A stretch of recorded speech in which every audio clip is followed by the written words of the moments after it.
¿Qué tal? ¿Cómo están ustedes? Me da muchísimo gusto estar aquí hoy nuevamente conversando con todas y todos en este ámbito que llamamos el laboratorio del conocimiento, y que es un espacio sobre todo para el diálogo, la discusión transdisciplinaria. Y así como decía Jorge Luis Borges, ¿no? Que él regresaba eternamente al tema del eterno retorno. Nosotros también regresamos eternamente a nuestros temas obsesivos. Y uno de esos temas precisamente es la vinculación entre los procesos creativos, la experiencia estética, y en lo que esto nos enseña acerca del funcionamiento no solo cerebral, sino la interacción psicológica en un sentido más amplio y los procesos mentales. Pero el día de hoy estoy muy contento porque vamos a tratar un tema ya muy específico, muy particular dentro de este campo, y es precisamente el tema de las narrativas, el tema de la narrativa como un proceso, digamos, social, un proceso cultural, un proceso creativo, un proceso artístico, un proceso neuropsicológico también. Y para eso vamos a contar con la presencia de Fernanda Pérez Gay. A Fernanda Pérez Gay, ustedes ya la conocen, ha estado en varios episodios con nosotros. Ella es una persona que tiene una trayectoria formidable en el campo de la medicina primero y luego de la neurociencia, y también en la investigación en psiquiatría y salud mental en un sentido más amplio. Y también estoy muy contento porque está con nosotros Felipe Lomelí, un autor pues muy conocido en el ámbito de la literatura mexicana, narrador y específicamente también narrador de ficción, aunque no nada más eso, también es un científico y académico. Pero el día de hoy contamos con este placer de que Felipe esté con nosotros y que pueda hacer una réplica y dirigir una conversación con Fernanda para tratar este problema, el problema de la ficción, desde el ángulo científico, académico, de neurociencia y ciencia cognitiva, pero también desde el ámbito más del arte vivencial y de su relación con la cultura. Y nos acompañan también el día de hoy Eugenio Tiselli, artista multidisciplinario, y Octavio Moctezuma, médico y artista visual también. Entonces estoy muy contento de que estemos aquí ya conversando este tema. Y como un primer punto, Fernanda, quisiera pedirte que, para quienes no te conocen todavía, que pudieras presentarte para el público y más que nada eh, darnos algunas claves, ¿no? Algunas señas de identidad, así se llamaba una vieja novela de Goytisolo allá en España, señas de identidad. ¿Cuáles son tus señas de identidad para entender por qué llegaste a este tema? Sí, muchas gracias Jesús por la invitación y gracias Felipe por estar aquí el día de hoy y también Eugenio y Octavio. Bueno, yo antes de mi trayectoria académica yo vengo de una familia de escritores y de narradores, entonces la literatura es algo que ha estado muy presente en mi vida, incluso antes de tener claro a qué me iba a dedicar académicamente hablando, ¿no? Después yo estudié medicina, soy médico cirujano por la UNAM y hacia el final de mi carrera empecé a interesarme en la investigación en neuropsiquiatría, donde pude trabajar contigo, Jesús, y de allí decidí hacer un doctorado en neurociencias al terminar la carrera de medicina y precisamente en neurociencia cognitiva, ¿no? Que para quienes nos escuchan, me gusta pues siempre contar esta idea de que pues hay muchos neurocientíficos y nos dedicamos a cosas muy distintas, ¿no? Están quienes se dedican un poco más a la parte biológica, a la parte de estudiar la célula o ciertas moléculas en el cerebro, ¿no? Que están más cercanos a la biología, a la genética. Y por otro lado, la neurociencia que está más cercana a la psicología y que lo que busca es encontrar señas cerebrales o, digamos, bases cerebrales de procesos psicológicos, ¿no? Entonces yo hice mi doctorado en neurociencia cognitiva en la Universidad de McGill, bajo la supervisión de un psicólogo cognitivo, donde estudié procesos bastante fundamentales en el sentido de la cognición, como la categorización, cómo aprendemos nuevos conceptos, nuevas categorías, dónde y cómo en el cerebro suceden estos procesos. Cuando terminé mi doctorado, estuve un tiempo en México haciendo un proyecto de divulgación científica que tenía que ver, que unía un poco, digamos, mis intereses anteriores por la literatura y el arte y mi doctorado en neurociencias, un proyecto que se llama Sinapsis, Conexiones entre el arte y tu cerebro. Son una serie de videos que buscan divulgar qué estudios se han hecho precisamente sobre la neurociencia del arte, ¿no? ¿Qué se sabe sobre la neurociencia de la creatividad, de la música, de la danza, de la literatura, de la pintura y del cine?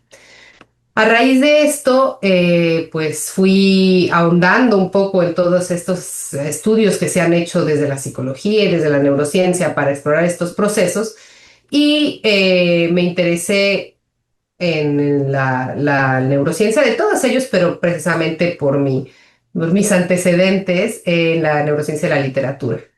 Entonces empecé a trabajar un poco, después empecé a hacer mis estudios postdoctorales, los hice en el departamento de filosofía, con un filósofo que es un poco igualmente multidisciplinario y tiene interés en muchas cosas, ¿no? Y uno de nuestros intereses comunes era precisamente la cognición social, cómo entendemos a los otros y qué procesos están involucrados, qué cosas interfieren con esta idea de la cognición social.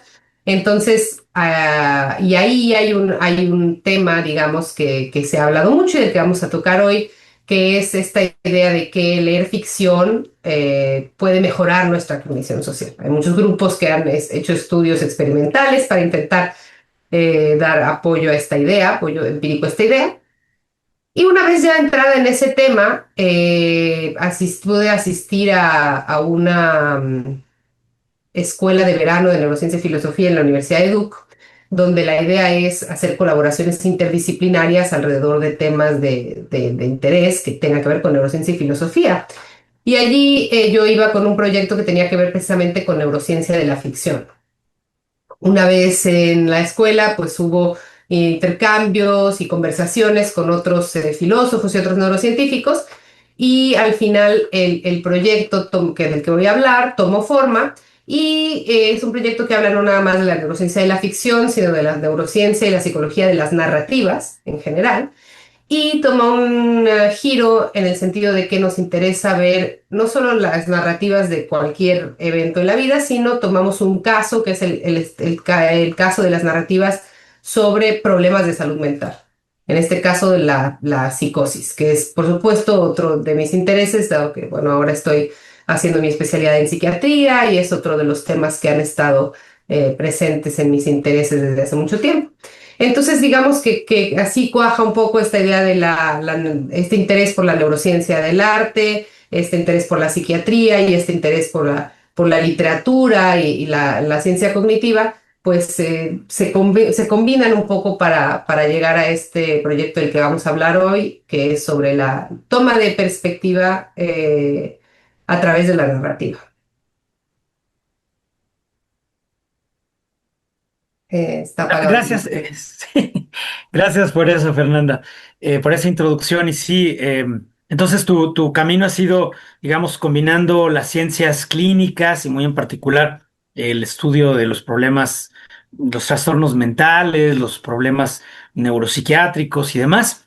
Pero luego de ahí te fuiste a estudiar propiamente en neurociencia cognitiva y muy en particular este famoso problema Sapir-Whorf, ¿no? Quedaría para otro debate otro día, ¿no? O sea, hasta qué punto la percepción y el lenguaje o las herramientas de conceptualización formales se retroalimentan y hasta cierto punto cuál domina, digamos, ¿no? En la formación de una visión del mundo. Y yo sé que tú has hecho mucho trabajo experimental en eso, o sea, lo has abordado con herramientas experimentales, ¿no? Porque creo que lo tuyo va de la experimentación a la teoría y de la teoría a la experimentación y entonces vas por la cognición social y llegas a la narrativa. Y ahora me gustaría pedirte que nos hables un poquito acerca de este trabajo ya en particular que nos presentas el día de hoy. Entiendo que es un trabajo colaborativo, como suele ser en el ámbito de la ciencia, y donde entiendo que tocas, digamos, varios temas que están interrelacionados a la manera como de una muñeca rusa, ¿no? por una parte, el corazón del proyecto es el concepto de la narrativa, ¿no? Y el concepto de la narrativa yo creo que es de gran interés para todos nosotros porque plantea un tipo de proceso mental, es un proceso mental intersubjetivo, o sea, es de suyo un proceso de comunicación social, pero una comunicación tal que, digamos, que transforma también el estado mental del otro, ¿no? Ese es el sentido, digamos, de una narrativa, a la vez que también organiza y estructura nuestro propio proceso, por ejemplo, de memoria, ¿no? La evocación, nuestra, digamos que los procesos propios de la memoria, la formación de engramas, la evocación, la reconstrucción de los eventos, lo hacemos en buena medida mediante la memoria episódica que toma la forma de una narración, ¿no? Ahora, dentro de los muchos ámbitos de la narración, pues tenemos el caso muy particular de la ficción, ¿no? Que a lo mejor nos hablarás un poco de ello, a lo mejor no tanto, y ya nos dirás. Pero la ficción es un caso particular de los procesos mentales que yo creo que tiene un grandísimo interés desde el punto de vista ontológico y epistemológico, ¿no? Porque, sobre todo para ti que estás en el ámbito de la neurociencia, pues uno de pronto se pregunta, bueno, ¿qué tipo de ontología, ¿no? Tiene mi posicionamiento científico, ¿no? O sea, soy una materialista sistémica, emergentista o dualista o panpsiquista, ya nos dirás tú qué tipo de concepción tiene. A lo mejor eres una neurocientífica idealista, ¿no? Que también podría ser. Pero el caso de la ficción es súper interesante, ¿no? Porque ¿cuál es la ontología de la ficción, ¿no? O sea, ¿qué tipo de objeto es, ¿no? Propiamente el objeto de la ficción. Bueno, ya nos hablarás un poquito acerca de eso. A mí me interesa muchísimo cómo emerge la ficción, ¿no? Estos procesos de simulación mental que nos permiten concebir, pues, objetos, personas, personajes, tramas inexistentes, ¿no? Y que sin embargo pueden llegar a tener una cierta vida a través de la cultura, ¿no? Y donde pueden tener entonces ya efectos de realidad, pues muy objetivos, ¿no? Como puede ser muchos procesos de los que ya hablaremos. Pero entiendo que tú nos vas a hablar hoy de manera muy específica sobre un tema que a ti te interesó, es un tema de ciencia cognitiva y que tiene que ver con la toma de perspectiva. Entonces, pues adelante, por favor, Fernanda, explícanos un poquito de qué va este artículo.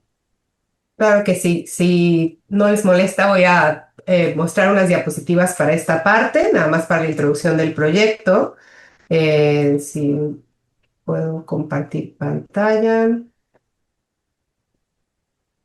creo que sí. Entonces, como había comentado hoy, el tema de hoy tiene que ver con la toma de perspectiva y la toma de perspectiva inducida por la narrativa. Es un proyecto colaborativo que tuvo lugar en esta Escuela de Neurociencia y Filosofía en Duke. Y básicamente, como decía Jesús, es un proyecto y un tema que junta digamos, fusiona, conjunta, interrelaciona estudios en diferentes áreas, ¿no? Por un lado tenemos la psicología de la ficción, donde han contribuido autores como Keith Oatley, Raymond Marr, ¿no? Que busca precisamente estas bases cerebrales que nos permiten tanto concebir universos distintos al nuestro, digamos en el sentido de la creación, como recibirlos como lector, ¿no? Cómo nos imaginamos y recreamos en nuestra mente, porque en realidad es esta idea de creación y recreación, ¿no? El escritor crea y el lector recrea en su cabeza, ¿no? Por otro lado están los estudios narrativos, principalmente el trabajo de Melanie Green, quien acuñó el término de transportación narrativa, del que vamos a hablar el día de hoy, y que se usa mucho en estudios de multimedia y en estudios de marketing, para esta idea de cómo es el hecho de narrar, el hecho de transmitir la información no como una serie de argumentos fácticos, lógicos, sino como una serie de eventos causales, interrelacionados, con personajes, con protagonistas, puede tener efectos mucho más persuasivos, ¿no? Luego está la neurociencia sociocognitiva, es decir, quienes estudian las bases cerebrales de los procesos sociales, entre ellos Rebecca Sachs, Young, Bardy, Can Wisher, que han estudiado cuáles son los circuitos cerebrales que están detrás de estos procesos. Y por última parte, la filosofía de la emoción, la filosofía de la empatía, ¿no? Basada un poco en este caso en el trabajo de una filósofa que se llama Heidi Maibom. Entonces, basado en todos esos en todas esas áreas, en todas esas arenas, surge este proyecto. La primera parte del proyecto tiene que ver, y que es, digamos, uno de mis intereses principales, cómo llegué a este proyecto, es esta idea de la ficción y la toma de perspectiva, ¿no? ¿Qué es la toma de perspectiva? El término toma de perspectiva surge un poco antes de la cognición social, surge un poco desde la neurociencia de la visión, es decir, tomar perspectiva en el espacio. Si yo estoy sentada frente a Jesús en la vida real, en un cuarto 3D y no en un seminario de Zoom, yo puedo entender que lo que él está viendo no es lo mismo que yo estoy viendo, porque estamos enfrentados uno a otro, ¿no? Y por lo tanto su campo de visión y mi campo de visión es el mismo, ¿no? Si yo me muevo hacia otro lado, al lado suyo, puedo entender que podemos a lo mejor ver lo mismo, aunque otra vez nuestro cambio de visión, nuestro campo de visión no será el mismo. Entonces, esta idea de dónde estamos localizados en el espacio va a modificar nuestra experiencia del mundo en ese momento, ¿no? Y después ese mismo término lo toma la neurociencia social, pues sí, la neurociencia social, la ciencia cognitiva, para hablar de la toma de perspectiva más emocional, ¿no? Emocional y cognitiva, es decir, entender que lo que piensa y siente el otro y la forma en que el otro experimenta ciertos elementos del mundo y ciertas situaciones no son las mismas, no es lo mismo que yo siento y experimento, ¿no? Entonces, en ambos procesos, el espacial y el social, necesito entender, primero que nada, que mi perspectiva no es la misma que la perspectiva del otro. Esa es la base. La base es decir, porque estamos posicionados distintos en el espacio, no podemos estar viendo lo mismo, ¿cierto? Y porque somos personas distintas, no podemos haber interpretado las cosas de la misma forma, ¿no? También se utiliza mucho en ciencia cognitiva el término teoría de la mente, que es un término que es un poco confuso porque en realidad no es una teoría, sino es una capacidad, es una habilidad, y es un término que se refiere a todos estos procesos, ¿no? Que nos permiten inferir qué está pasando en la mente del otro, cuáles son sus intenciones, sus creencias, sus motivos, sus emociones, ¿no? Y esta idea de la teoría de la mente también se puede escucharán hablar de ella como mentalización, teoría de la mente, toma de perspectiva. Son distintos términos para hablar de esta misma capacidad, ¿no? Y ha habido una serie de estudios que sugieren que leer ficción estimula estos procesos de toma de perspectiva, de teoría de la mente y que incluso que puede impactarlos causalmente, ¿no? Que puede hacer cambiar ciertos conceptos morales, que puede aumentar nuestra empatía o nuestra capacidad para leer a los demás. Hay una serie de estudios que se han hecho, algunos que hacen un estudio correlacionando qué tanta ficción has leído y cuáles son tus puntajes en cuestionarios de empatía.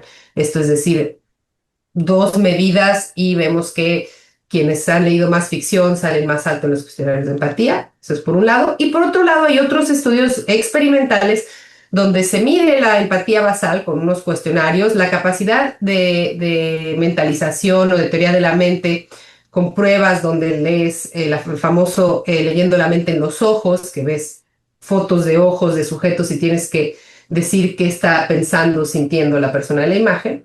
Lo haces antes y después de que te asignen leer una historia en el laboratorio. Entonces hay una serie de estudios que dicen, pues si comparamos el antes y el después, aquellos que leyeron una historia de ficción mejoraron sus capacidades, mientras que aquellos que leyeron otra cosa, algo, un texto no narrativo, una descripción de hechos, no encontramos este efecto. Y la pregunta que a mí me gustaría, en la que me gustaría ahondar un poco hoy es, si esto es así, porque bueno, hay, digamos que hay una buena cantidad de estudios, decenas de estudios, más o menos 30, 40 estudios que han sido retomados por algunos autores en lo que se llama un metaanálisis y han visto que hay un efecto promediando todos los estudios que se han hecho, pero también es verdad que hay estudios que no han encontrado el efecto y que no se han publicado, ¿no? Pero si esto es así, un poco la idea es ¿por qué?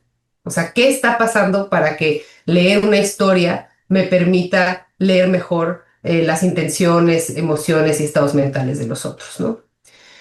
En el mundo de los estudios narrativos también se ha medido de otra forma, no necesariamente con pruebas de procesos cognitivos, esta idea de que las narrativas de personas experimentando momentos críticos pueden compartir conocimiento, ayudar a entender a otros que son diferentes a nosotros, por ejemplo, que tienen experiencias como la migración, como el quedarse sin techo, como problemas de salud mental, ¿no?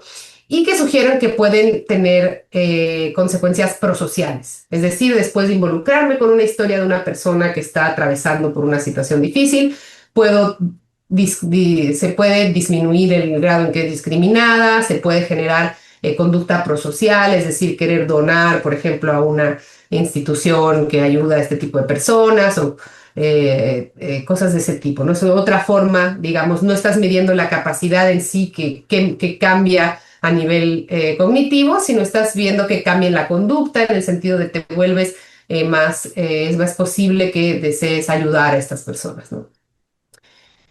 Otra de las partes, digamos, que inspira este proyecto es hay una serie de estudios de la neurociencia social que muestra que el prejuicio y la deshumanización están asociados a una falta de cognición social o menos teoría de la mente. Estos son los estudios de Susan Fiske y la Sana Harris que están en Londres y que básicamente muestran que en algunos estudios, cuando se toman personas que tienen un prejuicio hacia un grupo en particular, por ejemplo, hombres que tienen un cierto prejuicio y cierto punto de vista sexista, cuando ven fotos de mujeres en bikini, su activación cerebral es más parecida a si vieran un objeto que a si vieran una persona. Es decir, cuando yo veo un objeto, pues yo tengo que extraer ciertas características para saber qué estoy viendo, ¿no? Frente a mí hay una pantalla, es negra, es cuadrada, es una computadora, muy bien. También esto pasa cuando veo una persona. Tiene dos brazos, tiene dos piernas, tiene un rostro, es una persona.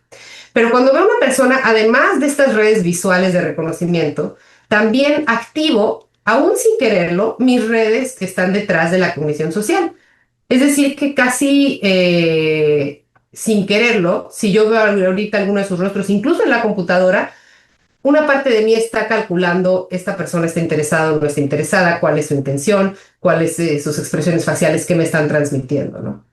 Es decir, que estoy activando mis redes de cognición social. Y estos estudios muestran que en el prejuicio, en la discriminación, se llega a una forma de percepción deshumanizada, en el cual yo veo a la persona o veo al miembro del grupo que discrimino y no activo mis redes de qué estará pensando o sintiendo. Simplemente reconozco persona y se parece, por lo tanto, más a una percepción que no toca la parte humana, ¿no?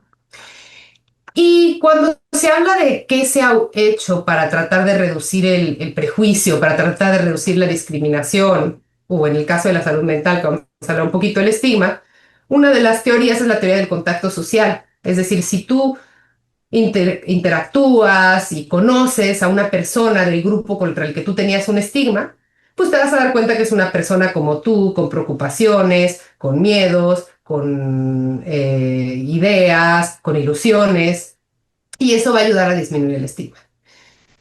¿Cuál es el problema de esta idea del contacto social? Primero, pues no necesariamente es cómodo ponerse frente a frente con una persona de un grupo que nosotros consideramos a veces incluso amenazante, ¿no?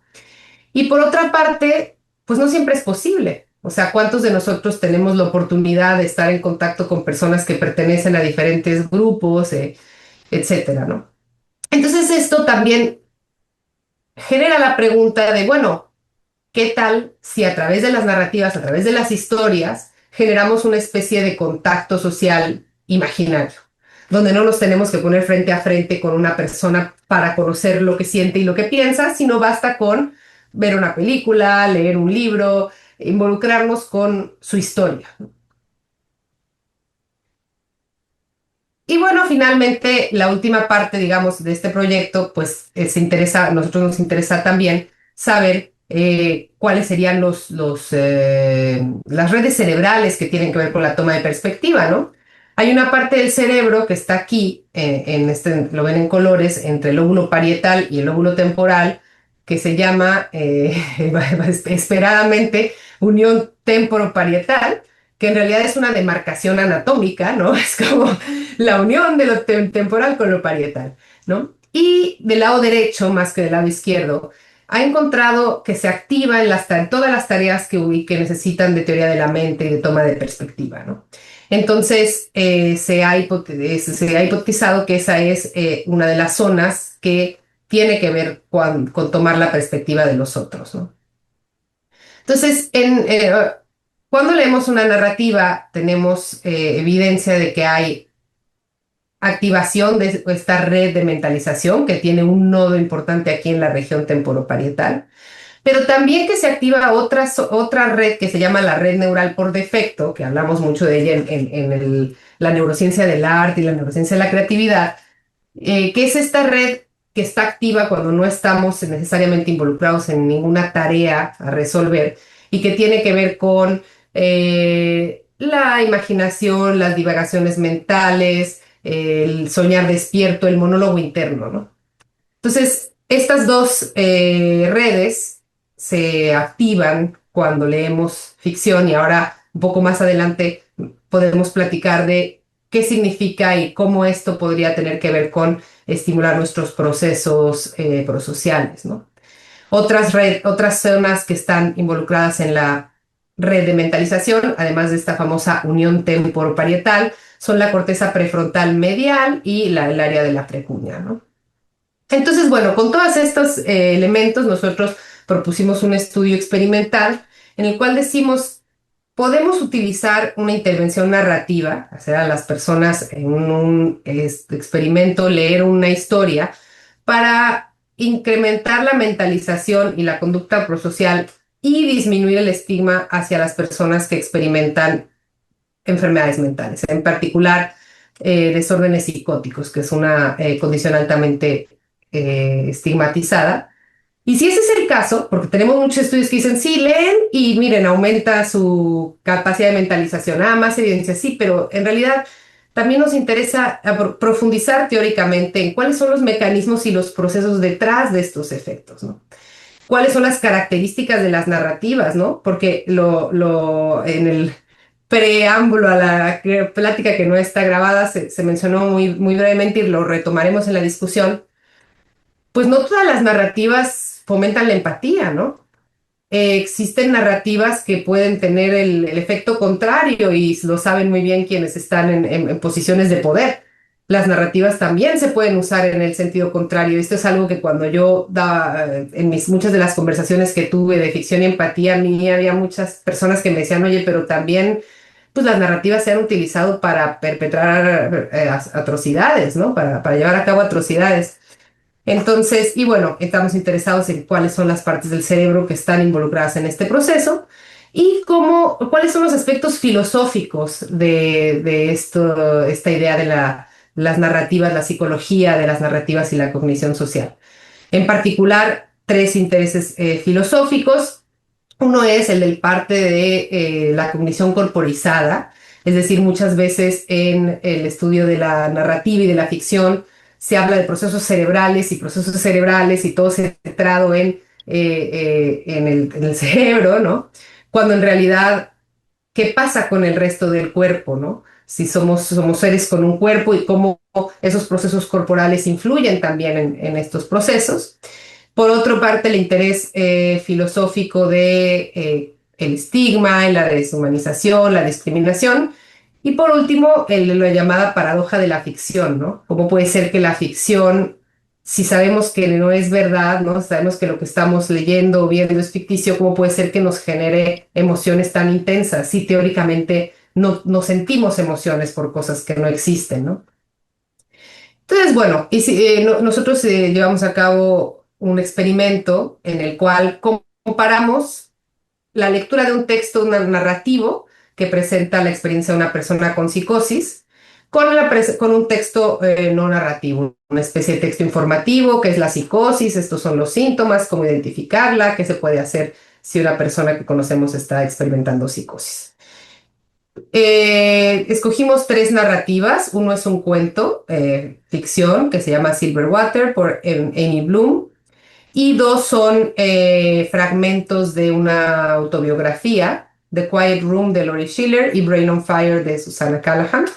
En todos los personajes están experimentando un episodio psicótico y hay personas que leen eso y hay personas que leen una parte no narrativa y nosotros comparamos los efectos en medidas de mentalización, hacemos preguntas de qué tanto estuvieron involucrados emocionalmente, tenemos un cuestionario para medir el estigma, cómo perciben la enfermedad mental y también una medida de conducta prosocial al final, qué tanto estarían dispuestos a donar. En medio también tenemos toda otra serie de medidas de transportación narrativa, de corporalización, ¿no? Y este es el laboratorio donde llevamos a cabo la parte neurocientífica con un aparato de estimulación magnética transcraneal. Este aparato nos permite eh, activar o desactivar temporalmente ciertas áreas cerebrales para ver después la conducta del sujeto y entonces podemos llegar a conclusiones de si esta área está involucrada en ese proceso, ¿no? Hablamos del área temporoparietal derecha, esa es nuestra área de interés. Si esta área está involucrada en procesos de toma de perspectiva al leer, entonces teóricamente si inhibimos esa parte en un sujeto al estar leyendo las historias, pues sus procesos de toma de perspectiva se verían afectados, ¿no? Y así podríamos hacer una inferencia causal de, mira, todos estos sujetos les inhibimos esa parte y cuáles fueron los cambios que vimos en mentalización y en su propia descripción de su experiencia durante la narrativa, ¿no? Entonces, eso es un poco la parte del proyecto, digamos, del proyecto empírico. Y bueno, dentro de las preguntas a explorar, y una de las cosas que a mí me interesan y que ya comentamos, es esta idea del cómo. O sea, cómo es, hay estos estudios que hablan de que leer ficción puede mejorar tus capacidades de cognición social, pero ¿cómo, no? Y surge entre los estudios que se han hecho y entre la literatura al respecto este concepto de la transportación narrativa, ¿no? Esta idea de estar inmerso en una historia al punto un poco de que se te olvida la actividad que está sucediendo alrededor en el lugar físico donde estás leyendo, de que logras tener una imagen vívida de los personajes, de que te identificas con los eventos que están sucediendo a los personajes, ¿no? Esto a la hora de hacer estudios empíricos lo medimos con un cuestionario que desarrolló Melanie Green que se llama Escala de Transportación Narrativa y las preguntas son un poco como esto que les estoy diciendo, ¿no? Es un cuestionario que uno responde el sujeto, ¿no? ¿Qué tanto olvidaste la actividad que estaba sucediendo alrededor de ti? ¿Qué imagen, qué tan clara era la imagen que tenías del personaje o del paisaje, ¿no? ¿Qué tan sencillo te fue regresar a la realidad cuando cerraste el libro? Todas estas ideas, los sujetos van a responder de mucho a poco, ¿no? O en una escala del 1 al 5, pues para nada o muchísimo, ¿no? Y ahí se obtiene un número, ¿no? Bueno, nosotros en la investigación cuantitativa pues tenemos que traducir todo a números, esa es la parte aburrida, pero en realidad la transportación realmente es un fenómeno muy interesante porque toca dos temas. Uno es esta idea de Samuel Coleridge de la suspensión de la incredulidad que sucede en la ficción y que es esencial para que una obra de ficción lleve a cabo, digamos, tenga su efecto. Es decir, que tiene que haber un momento donde te creas que eso está pasando de verdad. Y nosotros postulamos, o yo postulo un poco, que esto tiene que ver con esta capacidad de transportarse y de imaginarse lo que está sucediendo de forma en nuestra cabeza, ¿no? Y si esto no, esto claro, se logra a través de trucos estéticos y pericia a la hora de escribir y a la hora de narrar, ¿no? Y eso es, por ejemplo, una de las cosas que se ha visto a veces en la diferencia de los textos de ficción y de los textos de no ficción, es que más que el hecho de que lo que se cuenta sea ficticio o no, es la técnica literaria la que genera estos efectos de mayor transportación, ¿no? Hay otro concepto que está ligado a esta idea de transportación, que es el de la simulación, ¿no? Autores como Keith Oatley dicen que cuando estamos leyendo, él habla de una simulación de mundos sociales. Es decir, que cuando leemos historias, intercambios entre personajes, nuestro cerebro rehúsa nuestros mismos circuitos neuronales de los que ya hablamos, que utilizamos cuando tenemos intercambios en la vida real, con personajes de la vida real, los usa para interpretar los intercambios de personajes literarios, ¿no? O en una narrativa, en una historia, ¿no? Y por lo tanto, pues está de alguna forma practicando la mentalización. ¿Qué está sintiendo este personaje? ¿Por qué habrá hecho lo que hizo? ¿Yo habré hecho lo mismo? ¿Sí o no? Una de las cosas interesantes es que hay quien critica este término de simulación porque hace pensar un poco en la simulación de la computadora, ¿no? En un programa que corres en una computadora y, digamos, una vez más se aleja de la parte corporizada de la experiencia humana. Yo tomo un poco conceptos, digamos, de las bases de ciencia cognitiva sobre cómo aprendemos conceptos, ¿no? Para retomar esta idea de que no, en realidad la simulación no es una simulación que corre en una computadora. En realidad, esta simulación obedece a mecanismos corporales con los que nosotros aprendimos las palabras. Es decir, que para poder tener una experiencia, digamos, inmersiva, para poder imaginar ciertos colores, lugares, paisajes, olores, yo tengo que haber antes experimentado en el mundo algunos olores, tamaños, colores, visiones, ¿no?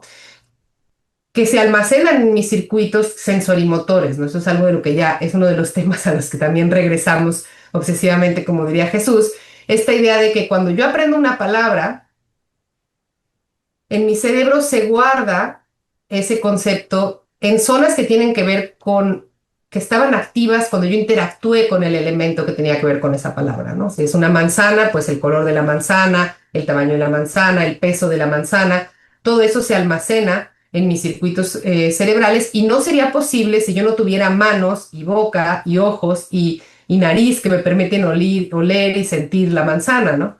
Entonces, todo eso a la hora de leer un libro, ¿no? Y hay estudios que se enfocan un poco en eso y que hablan de la famosa imaginería, ¿no? ¿Cómo es que cuando estamos leyendo un texto con alto nivel de descripción y lenguaje metafórico, cómo es que se evocan en nuestro cuerpo sensaciones, incluso casi patrones de movimiento, ¿no? Y esto es gracias a, pues, que así hemos aprendido las palabras y hemos interactuado con el mundo a través de nuestro cuerpo, ¿no? Y una de las partes importantes también aquí tiene que ver con la experiencia emocional, ¿no? Es decir, las emociones se experimentan en el cuerpo, no nada más en el cerebro, ¿no? Tenemos todo el sistema nervioso autónomo y sistema nervioso periférico que va a diferentes partes del cuerpo y que se activan cuando tenemos ciertas emociones fuertes.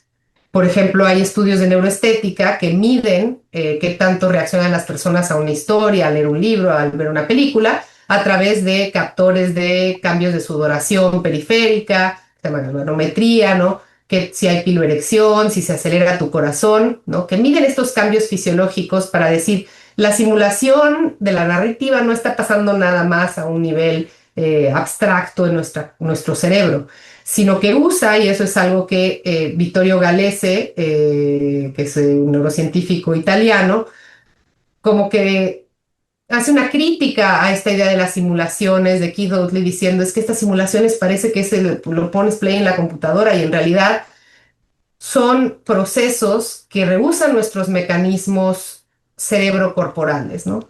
No se trata de un vínculo nada más narrativa mente-cerebro, sino de una narrativa mente-cerebro-cuerpo, ¿no? Y el cuerpo está involucrado en estos procesos de lo que sentimos a través de las narrativas, ¿no? Entonces, otro de los conceptos, digamos, tenemos esta idea de la transportación que tiene que ver con esta capacidad de imaginar. Si nosotros no pudiéramos imaginar, si no pudiéramos en nuestra cabeza, digamos, evocar olores, elementos visuales, elementos motores, entonces no nos sentiríamos transportados, ¿no? Nos sentimos transportados porque nuestro cerebro es capaz de recrear. Y algo que es interesante aquí es que ninguno de nuestros cerebros, ninguno de nuestros cuerpos es igual al otro Entonces, cada quien recrea la narrativa desde su propio eje cuerpo-cerebro, ¿no? Que estuvo además moldeado pues por nuestras propias experiencias, ¿no? Entonces, la recreación de la misma narrativa pues va a ser diferente para cada uno de nosotros, ¿no? Y bueno, regresando ya para cerrar, no sé cómo voy de tiempo, pero para cerrar esta parte de toma de perspectiva antes de abrir a la discusión, eh, esta idea de simular los contactos sociales con otros, de imaginar cómo se siente el otro, qué es lo que piensa el otro, y ejercitar esto a través de la narrativa. Obviamente nosotros en este proyecto lo recentramos también en el cuerpo, es decir, también usamos el cuerpo tanto para sentir emociones como para interpretar y entender lo que está pasando en la historia con un personaje. Las historias nos permiten además entrar a los mundos mentales de los personajes de forma que los intercambios directos no nos permiten, ¿no? Es decir, cuando yo estoy conversando con una persona, esa persona, a menos que me diga, o sea, a través del lenguaje me puede compartir qué es lo que está pensando y lo demás, pues yo lo interpreto. Y quién sabe si me dijo todo, ¿no? Mientras que al involucrarnos con una narrativa, pues el narrador nos va diciendo cada de las cosas que fue sintiendo y pensando el personaje, ¿no? Dice, no sé, abre un guión, dice diálogo, el personaje dijo esto, sintiéndose incómodo o sintiéndose un poco tonto, ¿no? Entonces, nos está abriendo ventanas a estos ejercicios de entender un poco que no es nada más la acción o el acto de comunicar lo que nos hace entender a la persona que está enfrente de nosotros, sino lo que llama, lo que pasa debajo de la superficie, ¿no? Haciendo, digamos, una referencia a esta idea de la sombra y la sustancia de Shakespeare, ¿no? Donde la sustancia es lo que vemos y la sombra es todo lo que va bajo la superficie. Entonces, esta capacidad, esta ventana hacia lo que pasa bajo la superficie, pues nos ayuda a tener intercambios imaginarios o contacto social imaginario, ¿no? Y algo que es muy importante y que también es algo que agrega Vittorio Galese en uno de sus artículos, es esta idea de que es un espacio protegido para tener esos contactos imaginarios. Que el momento en que tú te involucras con un personaje en una película o en un cuento o en una novela o en una obra de teatro, todos los ejercicios, todo lo que ese personaje te hace sentir y pensar y juzga sus acciones y respondes, todo esto, nadie espera de ti una respuesta. Puedes hacer todos los ejercicios mentales que quieras, te puede caer bien, te puede caer mal, puedes decir yo sí habría hecho, yo no habría hecho, todo esto en un espacio que es nada más para ti. Y la idea que él pone también por escrito es que el hecho de que no tengas que responder favorece el aprendizaje, porque utilizas menos recursos neurales. Es decir, si yo estoy frente a una persona y estoy teniendo un intercambio y me está contando su historia de vida, por ejemplo, cuando estoy en la práctica en clínica, ¿no? Que tengo un paciente que yo tengo que tener cierta expresión facial, tengo que responder a las cosas que dice, hay cosas que no puedo reaccionar como querría reaccionar, hay algo que se espera de mí. Entonces hay una parte de recursos neurales de atención que se está dedicando a responder a lo que se me está contando. Mientras que en el ejercicio de la ficción, de la narrativa, como, digamos, acto no, creativo y como recibiendo la historia de otra persona, leyendo, viendo una película, eso no se espera. Entonces se ahorra ese recurso de tener que responder y eso favorece, digamos, hacer ciertas conexiones de aprendizaje en la cognición social, ¿no? Entonces, un poco en base a eso es el experimento que hicimos y que más adelante con la discusión les puedo contar un poco qué hemos encontrado, pero ahora, pues, si quieren, lo dejamos aquí para poder empezar a abrir la discusión. Perfecto, sí, claro, muy bien, Fernanda. Es un buen momento para empezar a conversar, a abrir la conversación un poco más. Es muy interesante todo lo que nos has platicado y yo voy a reservar mis comentarios para más adelante porque quisiera darle la palabra ahora a Felipe Lomelí. Felipe Lomelí, como ustedes saben, es un escritor, bueno, también científico de formación, si mal no recuerdo. Te formaste como ingeniero de físico, ¿no? Y luego caminaste por los ámbitos de la ecología y tienes un ensayo sobre el ambientalismo, ¿no? Que es un ensayo de divulgación científica, pero yo te conocí en lo personal por tu novela, ¿no? El Indio Borrado y El Cuaderno de Flores, esas dos novelas. y también tus relatos, ¿no? Sobre Okigbo y las transnacionales, que me encantaría que en otra ocasión podamos tener una sesión para conocer un poquito tu trabajo, tu obra y tu perspectiva también sobre todos estos temas, ¿no? Pero el día de hoy digamos, te invocamos, ¿no? Te convocamos para que nos dieras una perspectiva de lo que Fernanda ha planteado desde el punto de vista del que trabaja en la literatura y en la ficción. Y a lo mejor ustedes quieran tener un intercambio. Entonces yo ahorita ya me voy a callar para que ustedes puedan dialogar. Tú planteanos lo que nos quieras plantear, Felipe, y si tú tienes que responder, Fernanda, pues adelante y ustedes así lo determinan. Y en la tercera parte de la sesión, Eugenio, Octavio y yo también intervendremos para dar nuestros puntos de vista. Buenísimo, hartas gracias, Jesús. Eh, Hartas gracias, Fernanda. Primero que nada, tengo que decir que me encantó el texto, me encantó la presentación. Por lo mismo es que tengo muchísimas preguntas, no voy a decir todas. Eh, y digo que me encantó porque normalmente cuando algo me gusta parezco muy confrontativo. Eh, pero bueno, esto es porque me gustó. So, Quisiera jugar un poquito al abogado del diablo en el sentido de ponerme como escritor acá, en todo o sea, hablaste un poquito de los diferentes tipos de narrativas, etcétera, pero en general, la expresión que hiciste, el texto literario es una suerte de caja negra, ¿no? Esto que llama Bruno Latour. Y ahí es donde tengo un montón de como preguntas, acotaciones, etcétera. Por ejemplo,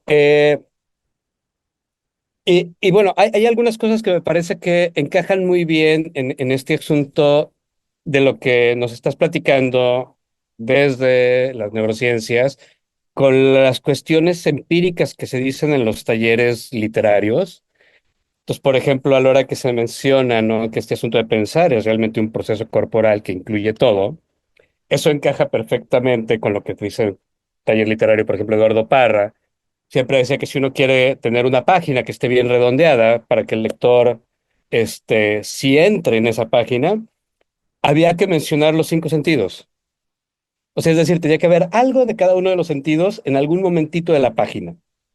Si faltaba alguno, entonces ya en la corrección había que ponerlo, ¿no? Y por supuesto encaja perfectamente con los resultados que has presentado, ¿no? Eh, O la misma idea del gancho dramático, o sea, este asunto de qué nos hace seguir leyendo, encaja muy bien. ¿Dónde? Tengo preguntas que me gustaría saber tu perspectiva. Obviamente la perspectiva sería, supongo yo, preliminar, porque no creo que haya mucha investigación al respecto. Tiene que ver con estas cosas más esotéricas, eh, que de hecho llegaron a mí por culpa del papá de Jesús. Al papá de Jesús llegaron por culpa de Juan José Arreola. Entonces, Juan José Arriola decía algunas cosas maravillosas. Por ejemplo, eh, que el sonido de las palabras provocaba ciertas sensaciones, ¿no? Y ahorita, bueno, estoy por sacar un librito con la Universidad de Veracruzana sobre cómo hace eso Rulfo en Pedro Páramo. Eh, y es un ejemplo que, pues, por lo menos nos es cercano a todos los mexicanos porque tuvimos que leer Pedro Páramo en algún momento. Eh, Esta frase de Rulfo, ¿no? Al inicio, en primera página, ¿no? Que dice, era ese tiempo de la canícula, cuando el aire de agosto sopla caliente, envenenado por el olor podrido de las aponarias. Es una frase fantástica en muchos niveles que tienen que ver con esto del traslado en la narración, porque todos nos imaginamos una sensación al leer esa frase. Esa sensación es intersubjetiva en general entre todos los mexicanos, pero ninguno de nosotros tiene la más remota idea de qué diablos es una saponaria. Y de hecho, si puedo compartir la imagen, les puedo romper la pantalla, puedo romper, ¿cómo se llama? El, ¿Cómo se llama? La inocencia sobre qué es una saponaria. Ah, nomás que no puedo compartir pantalla todavía. No sé si ahí habría chance. Claro, de aquí la autorización, dice varios.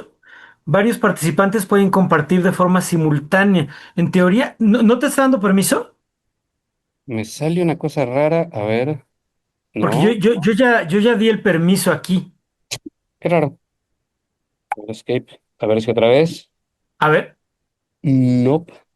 ¿no? Ay, qué raro, porque, a ver, déjame hacer alguna maniobra aquí, a ver si, Sí, normalmente ya bueno, cuando se abre, si no, platico que es una saponaria.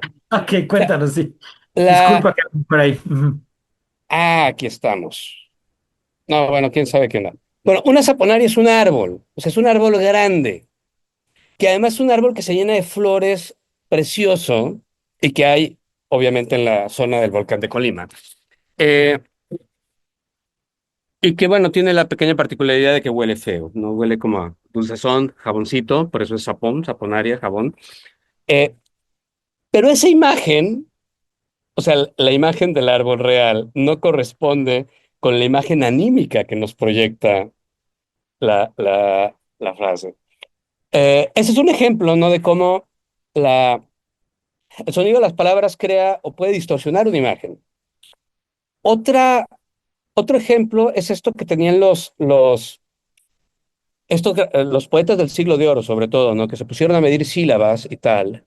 eh, y encontraron que hay ciertos ritmos con los acentos, taca, taca, taca, taca, taca, taca, taca, taca, taca, taca, taca, que nos crean ciertas sensaciones, lo cual ya nos acerca al mundo de la música, ¿no? La pregunta es, o las preguntas serían, ¿tú crees, desde tu perspectiva, desde las neurociencias, que habría alguna manera de diseñar un experimento para tratar de identificar el tipo de reacción o este tipo de pensamiento, de sensación, a partir de esto, de los sonidos de las palabras o de los ritmos narrativos? ¿O todavía no sabemos cómo se podría hacer eso? Y yo creo que sí lo hay. De hecho, hay un estudio en el cual le leen poesía a la gente, porque justo lo que tú estás hablando de las evocaciones de las palabras, tanto por su sonido como por cómo van puestas una delante de la otra. O sea, el mejor ejemplo que tenemos en la literatura es la poesía, ¿no? Que muchas veces no está contando ninguna historia de forma lineal, a veces sí, a veces no, pero que su efecto viene de la fonética, de la rítmica. Y hay un estudio en el cual le leen poesía a la gente en gaélico, a gente que no habla gaélico, y luego les leen otros textos, ¿no? Y las personas son capaces de reconocer cuándo es poesía y cuándo no es poesía.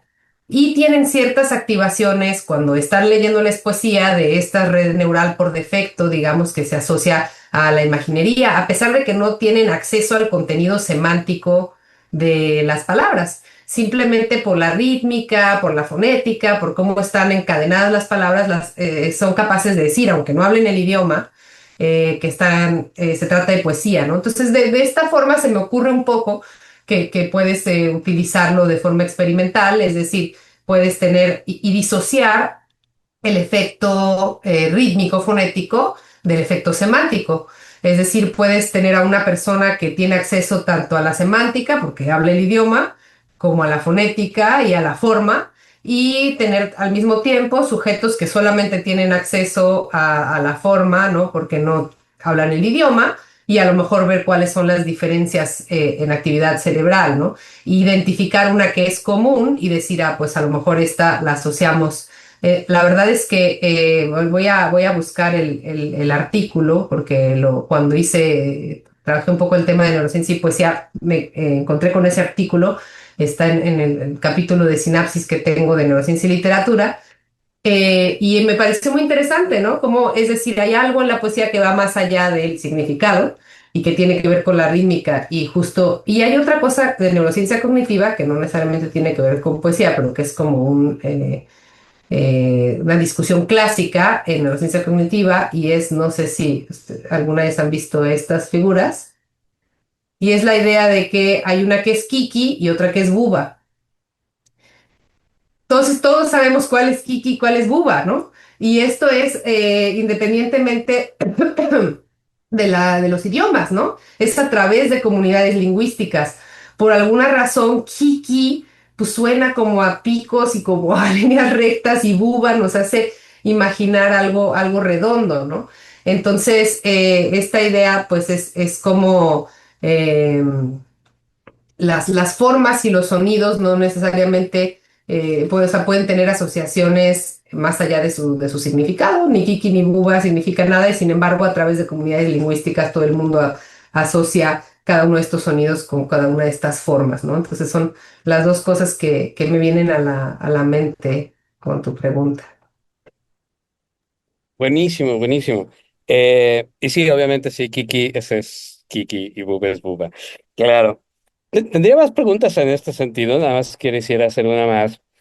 Eh, ¿Habría manera de desarrollar una suerte de teoría para tratar de pensar qué tipo de narrativas de ficcionales nos hacen ver a los personajes más como objetos y cuáles nos hacen ver como personas? Porque, por ejemplo, pensando en las diferencias entre las narrativas anglosajonas versus las narrativas latinoamericanas, por ejemplo, el siglo XX, una, una, una cosa que salta a la vista es la falta de descripción de los personajes en la narrativa latinoamericana. O sea, todos nos imaginamos a Remedios la Bella, pero no está escrita. Y en general, o todos nos imaginamos a Pedro Páramo, y tiene por ahí una frasecita descriptiva. Mientras que las narrativas anglosajonas, la descripción de los personajes, incluso la cantidad de palabras que se tienen en inglés para describir las expresiones faciales o describir el cuerpo, son mucho más que en español, ¿no? Entonces, me parece a mí que la, el hecho de que el lector pueda ver o pueda sentir, ver, sentir, pensar a, a los personajes como personas o como objetos, no necesariamente tiene que ver con una descripción física, sino tal vez con alguna otra cosa. Sí, yo creo que la idea es la adscripción de estados mentales, es decir, cuando se describe un personaje nada más por cómo se veía, cómo actuaba, o cuando se describe lo que el personaje pensaba, sentía con mayor, digamos, con mayor profundidad. También lo que tienes que ver del cuerpo. A mí, voy a decir dos cosas. Una es que una de las ideas iniciales de este proyecto, antes de este proyecto de las narrativas y la psicosis, hice un proyecto de ficción leyendo sobre un grupo social distinto al tuyo, ¿no? Entonces utilizaba un cuento de Chimamanda Ngozi, la escritora nigeriana, y lo leían una serie de estudiantes de McGill que se identificaban como caucásicos, blancos, anglófonos, ¿no? Leyendo la historia de una inmigrante nigeriana versus personas que se autoidentificaban como de la comunidad negra en Montreal y como inmigrantes, ¿no? Entonces, esta idea de a lo mejor leyendo sobre alguien que no es necesariamente es parte de tu grupo, logras verlo como más cercano. Desafortunadamente, los resultados experimentales no comprobaron nada. A veces son estudios que tienen tantas variaciones que necesitas hacerlo con un enorme número de sujetos. Pero todo este estudio, si es que encuentras algo, ¿no? Porque entre más te metes a la neurociencia social y a la psicología social, más variables hay que pueden hacer que tus resultados no vayan en el sentido deseado. Pero este estudio, inicialmente, una de las cosas que lo inspiró fue, de hecho, una conversación que tuvimos hace mucho en el Diplomado de Arte, Neurociencia y Cultura. Y creo que fue Jesús quien comentó, tomando el ejemplo de Tom Sawyer, que, ¿cómo era Jesús? Algo de que hay un personaje negro en Tom Sawyer y que ahora se acusaba a Tom Sawyer de racista, pero que sin embargo cuando tú lo leíste era de los pocos cuentos de la literatura en la cual presentaban a un personaje negro que tenía ideas y sensaciones y emociones y interacciones con los demás, ¿no? Y que por lo tanto te ayuda a verlo como otro de los personajes y no como, o sea, a romper esa otredad, ¿no? Hablando un poco, no sé si recuerdas algo de eso, Jesús, o me lo inventé o lo Mm, soñé. Más o menos, no, sí, es una tesis, si mal no recuerdo, de Richard Rorty, el, Ah, es de el, el- Rorty. de Richard Rorty, exacto, que plantea que, digamos que en esa, él dice que, que los filósofos se dividen entre los que buscan acuerdos, ¿no? Y los que más bien desarrollan la autonomía, es su planteamiento, ¿no? Entonces, dice que una de las funciones de la filosofía, entonces, es esa búsqueda de acuerdos, de renovar los pactos sociales, etcétera. Y pone el ejemplo de cómo a veces las comunidades lingüísticas de la literatura o las comunidades artísticas, etcétera, hacen ciertas innovaciones que después van a ser capitalizadas por el campo de la filosofía, etcétera, ¿no? Entonces que cuando Mark Twain desarrolla el personaje que acompaña a Huckleberry Twin, Ah, pues ok.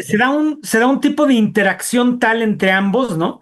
Que borra, o sea, al principio claramente hay todos los prejuicios típicos del siglo XIX, ¿no? En torno a una persona afroamericana y demás, ¿no? Pero conforme se va dando la interacción, se van perdiendo muchos de esos, como reglas, supuestos, códigos sociales y demás. Porque además Tom Sawyer, digo, Huckleberry Twin, el propio personaje, pues era bastante heterodoxo también, ¿no? A su favor.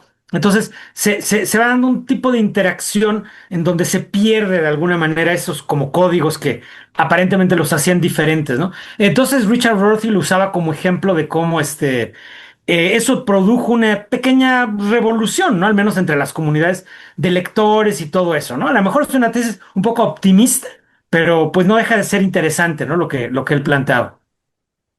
Curioso que era de Richard Rorty y eso no lo capté en el momento, pero recientemente y a lo mejor estaría bueno en el futuro invitar a Sergio Gallegos Ordorica.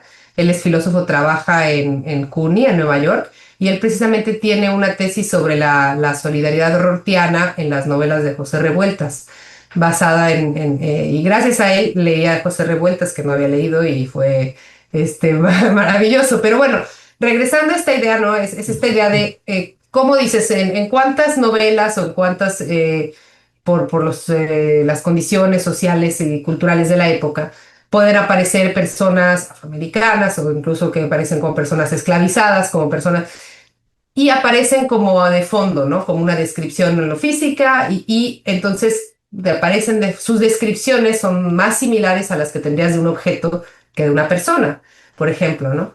Y entonces una de las cosas yo creo es fundamental que tenga descripción de estados mentales y adscripción de estados mentales. Y la otra cosa, y que tiene que ver un poco con lo que hicimos en este estudio, es también tener referencias a sus sensaciones corporales y a sus respuestas corporales, ¿no? Como parte de los estados mentales, ¿no? Los estados mentales vienen acompañados de sensaciones físicas, ¿no? Nosotros hacemos digamos, bueno, queremos, pues, esperemos que sea una aportación a este mundo de la transportación narrativa, porque los cuestionarios de transportación preguntan, ¿qué tan vívido te imaginaste la cara del personaje? ¿Qué tan vívido era el escenario o el paisaje? Entonces nosotros desarrollamos un cuestionario que llamamos de narrativa corporizada, que para mí es una forma también de transportación. Así como hay una transportación exteroceptiva, es decir, a todo lo que está fuera de los personajes, también hay una transportación interoceptiva. Entonces nosotros validamos un cuestionario en este experimento, en el cual además de decir qué tan vivido era el paisaje y te imaginabas el color de tal, también preguntamos qué tanto eran capaces de imaginarse las sensaciones corporales de los personajes. ¿Qué tanto sentían cambios los lectores en su propio cuerpo y qué tanto eran capaces de imaginarse las sensaciones corporales de los personajes? Claro, estas son historias donde pues hay mucho de sensación corporal porque son personas que están yendo por estados psicóticos, ¿no? Entonces tiene mucho que ver con estados emocionales intensos que tienen su correlato físico, ¿no? Entonces yo creo que ambas, ¿no? Hablaste tú de la mímica facial, eso es muy importante porque es uno de los elementos en los que en la vida real extraemos los estados mentales. Mímica facial, postura corporal. Y nosotros en el mundo real no podemos acceder a los estados internos de la persona, ¿no? No podemos saber cómo están sus tripas y cómo les está latiendo el corazón, pero en la narrativa sí, en la literatura sí. Nos puede decir que a una persona le latía rápido el corazón, que se le sonrojaban las mejillas, que sentía hormigueos, ¿no? Y esta capacidad de imaginar los estados corporales de otro también nos ayuda a ver al otro como una persona y no como un objeto, ¿no? Entonces yo creo que esa descripción de estados mentales directos, o sea, el escritor te puede dar el estado mental directo, se sintió así, pensó tal cosa, creía tal cosa, o te puede dar los correlatos físicos que nosotros asociamos a estados mentales porque nosotros tenemos un cuerpo, ¿no?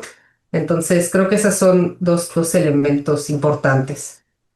Buenísimo. De hecho, eso me parece como una gran aportación latinoamericana al cuestionario que existía. O sea, porque el cuestionario, como lo platicas, suena a la visión de la literatura que tienen los anglosajones. Y, Interesante.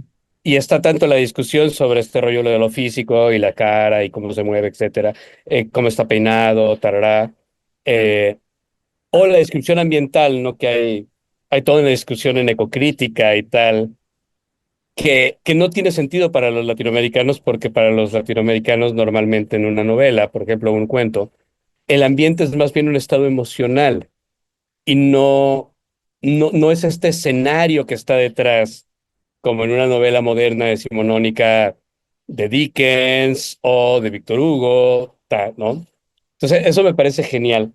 La última pregunta que haría, ya ahora que se menciona lo de la empatía y tal, eh, tiene que ver con ya con algo muy personal y con algo que tiene que ver con qué sabe el lector. Como decía Jesús, yo estudié física. Este, los estudiantes de física, como todos sabemos gracias a Big Bang Theory, no son exactamente las personas más neurotípicas del mundo. Por lo tanto, llevo unos 30 años tratando de escribir al respecto.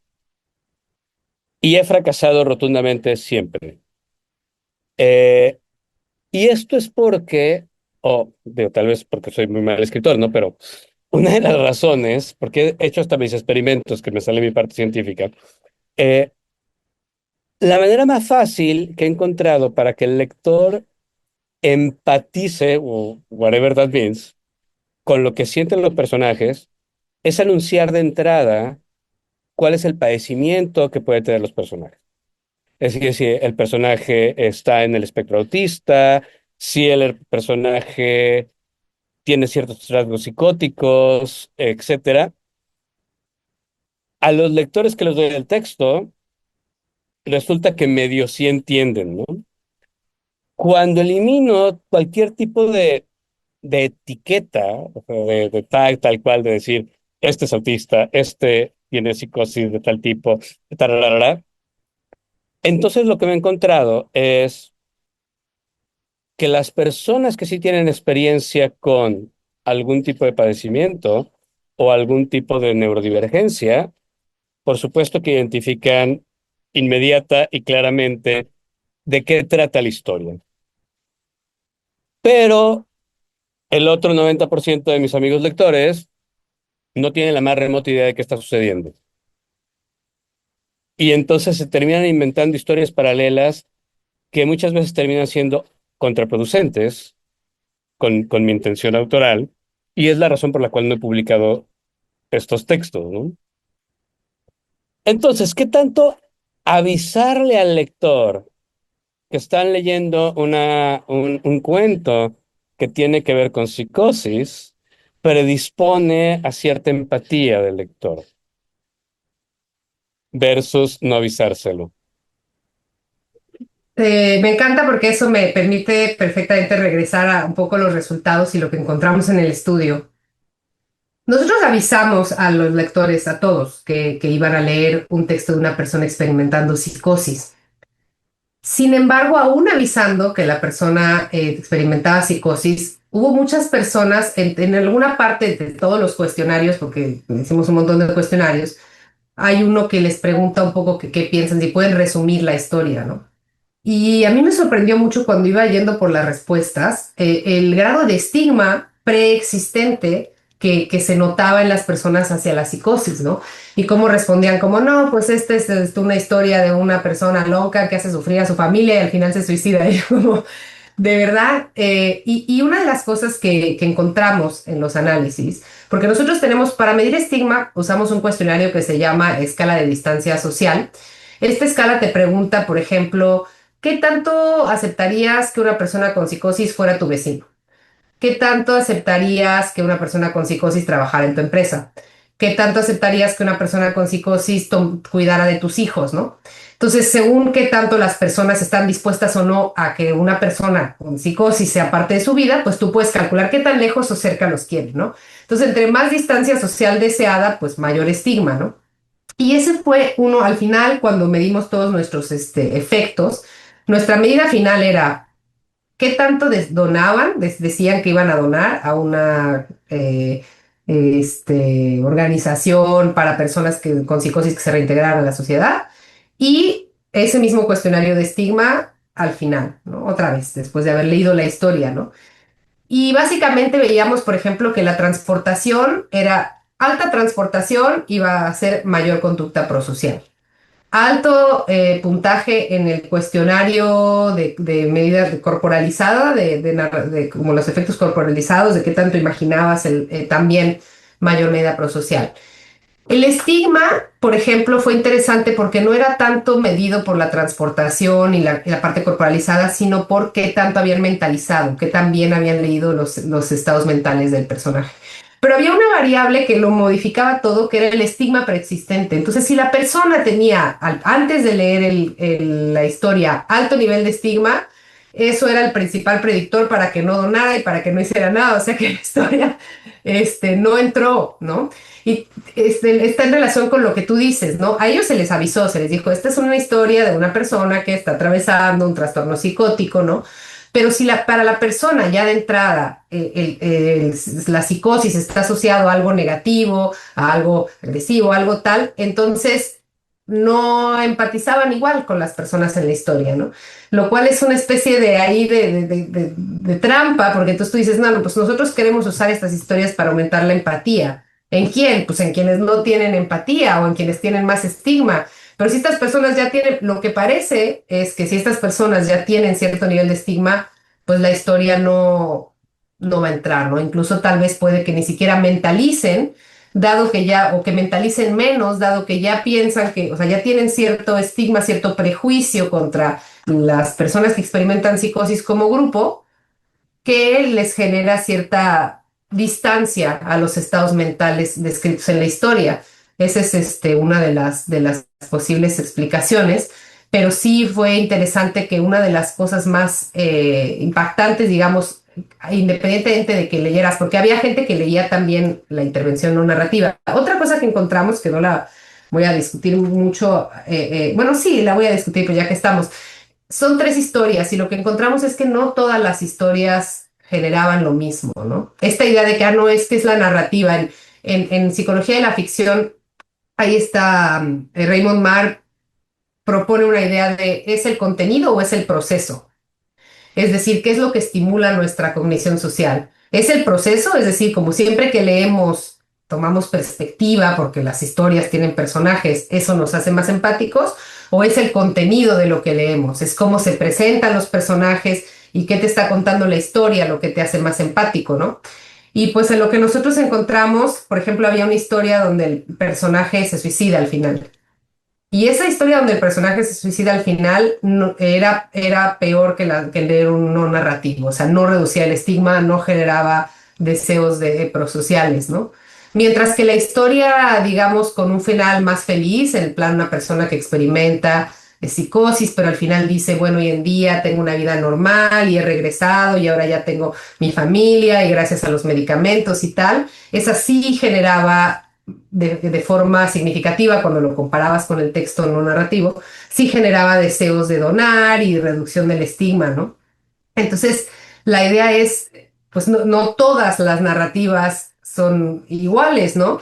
Y tiene que ver también quién recibe la narrativa, ¿no? Desde qué punto inicial para poder interpretarla, ¿no? Entonces, y esto conectado a este otro tema también de que si tú utilizas una narrativa para deshumanizar, si tú utilizas una narrativa sobre psicosis, pero donde dices, no, pues mira, los psicóticos son, los pacientes que atraviesan psicosis son así y asado y tal, y los describes de esa forma y los deshumanizas, pues obviamente eso va a tener va a tener su efecto, ¿no? Todo esto regresando a esta idea del proceso y del contenido. Y me acuerdo que cuando presenté esto en Duke, también un filósofo me decía como, de hecho me mandó un artículo de un colega suyo que hablaba de lo contrario, ¿no? De que la ficción, de hecho, podía fomentar los sesgos implícitos, y todas esas cosas que queremos, de las que queremos alejarnos, ¿no? Se llama Chris Goffin, el filósofo, y era que también aprendemos sesgos implícitos de la ficción, ¿no?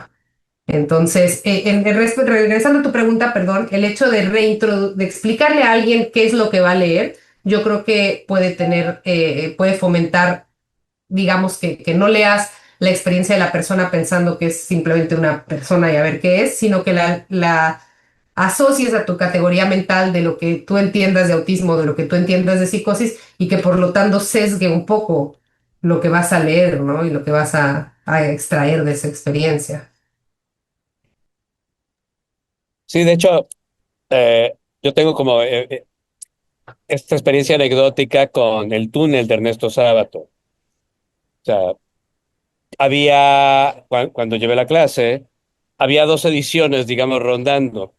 Una que en la solapa te decían quién era el personaje, bueno, qué era el personaje, que era un criminal, tararara, y otra que no decía nada. Entonces, la experiencia lectora era totalmente distinta. O sea, el libro que no decía qué era el personaje, quién era el personaje, la gente empatizaba con el personaje principal. Y luego tenían un shock porque no, yo no me identifiqué con él, ¿no? Mientras que los otros no. Sí, justo.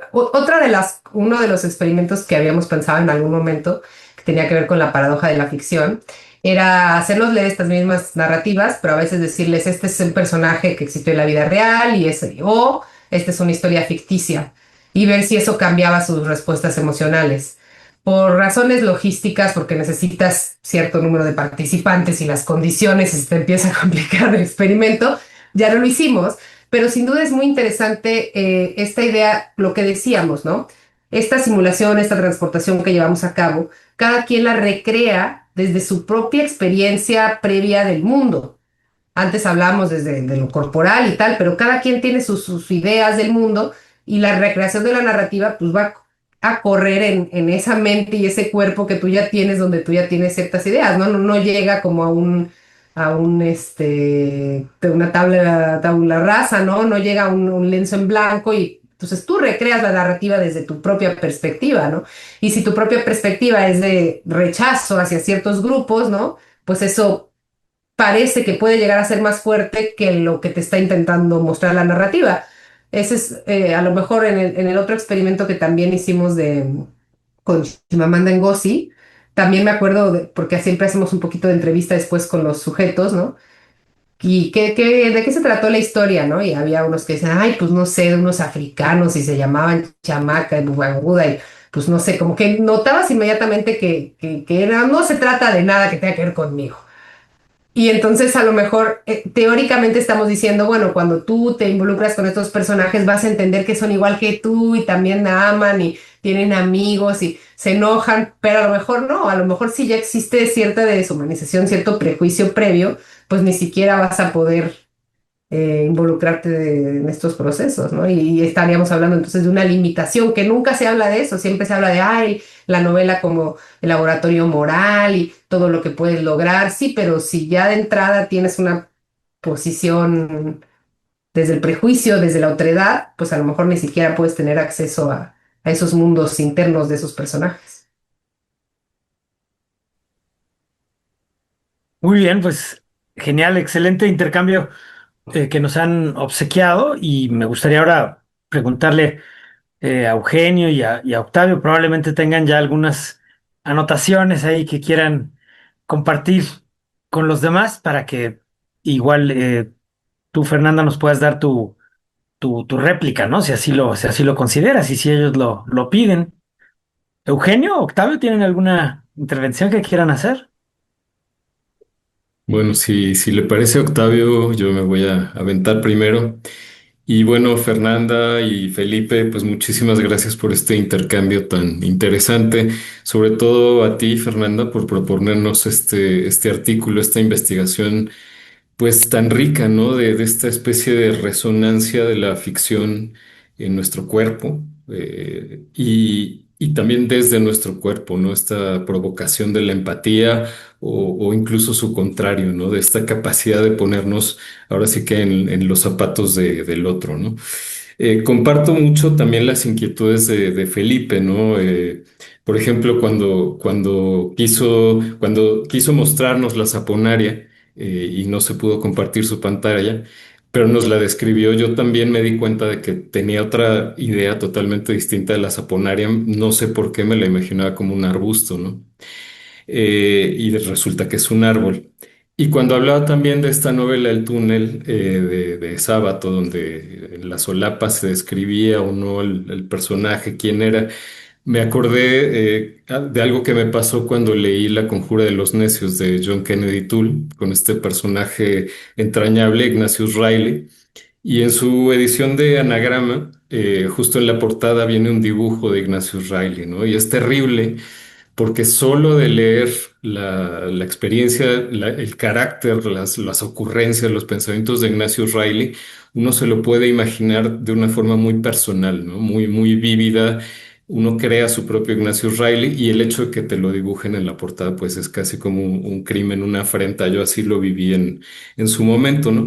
Pero eso me lleva a pensar, digamos, en el escenario actual de la ficción, ¿no? Y en el escenario tecnológico, en el presente que nos encontramos, ¿no?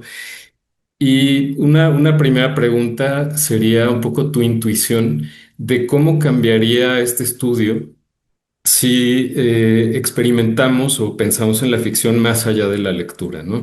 Entiendo que el estudio está centrado en la literatura, pero ¿qué pasaría si estamos pensando en la tradición oral? Ya Felipe también lo mencionaba, el sonido de las palabras crea algo en nosotros. Pero más allá de eso, también el cine o incluso el videojuego, ¿no?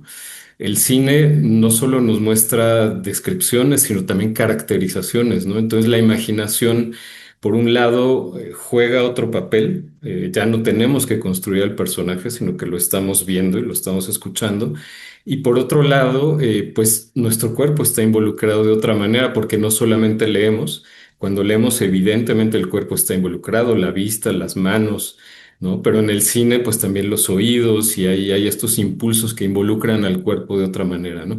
Entonces, quizá una intuición sobre cómo estos procesos de generación de empatía, generación de puntos de vista de la otra persona, lo que tú nos invitas a llamar teoría de la mente con sus matices. ¿Cómo cambiaría si en lugar de la literatura este estudio se realizara con estos otros medios, digamos, más actuales que que la literatura, ¿no? Esa sería una primera pregunta. Tengo más cuestiones, pero no quiero acaparar mucho tiempo, así que de momento solo lo dejo ahí. Gracias. Sí, es una pregunta que surge a menudo, ¿no? Y que tiene mucho sentido porque todo lo que a mí, yo me enfoco mucho en la lectura, precisamente también por mi interés en esto, de la idea de los conceptos y cómo los conceptos están ligados a las imágenes y a los patrones motores y a los patrones emocionales, ¿no? Entonces la literatura pues es el perfecto ejemplo de que la palabra en el papel se convierte en una recreación en la cabeza, ¿no? En el cine, pues el producto que recibimos, ¿no? El producto artístico, pues ya incluye imagen y ya incluye sonido, todo lo que nos imaginamos, ¿no? Si hubiera una recreación cinematográfica, ¿no? De lo que comentábamos, pues ya ahí estaría la saponaria, ¿no? La veríamos en la pantalla. Entonces, también hay medidas de transportación en multimedia. De hecho, Melanie Green ahora se dedica mucho a ver como persuasión de las narrativas multimedia. Y ahí pues tiene menos que ver con qué tan vívida es tu imagen mental y más qué tanto te sentiste involucrado, qué tanto te olvidaste. O sea, esta idea de lo inmersivo, ¿no? En la lectura, como lo único que tienes es un libro, lo inmersivo realmente está asociado a cómo tú te imaginas, ¿no? En el caso del cine, pues tú estás recibiendo la imagen y no solo eso, sino que además hay efectos de sonido y efectos de imagen que están ahí para provocar reacciones emocionales, para prepararte para ciertos momentos. Entonces, juega de otra forma con nuestras reacciones emocionales. Lo que sí creo es que eh, los procesos de toma de perspectiva siguen ahí.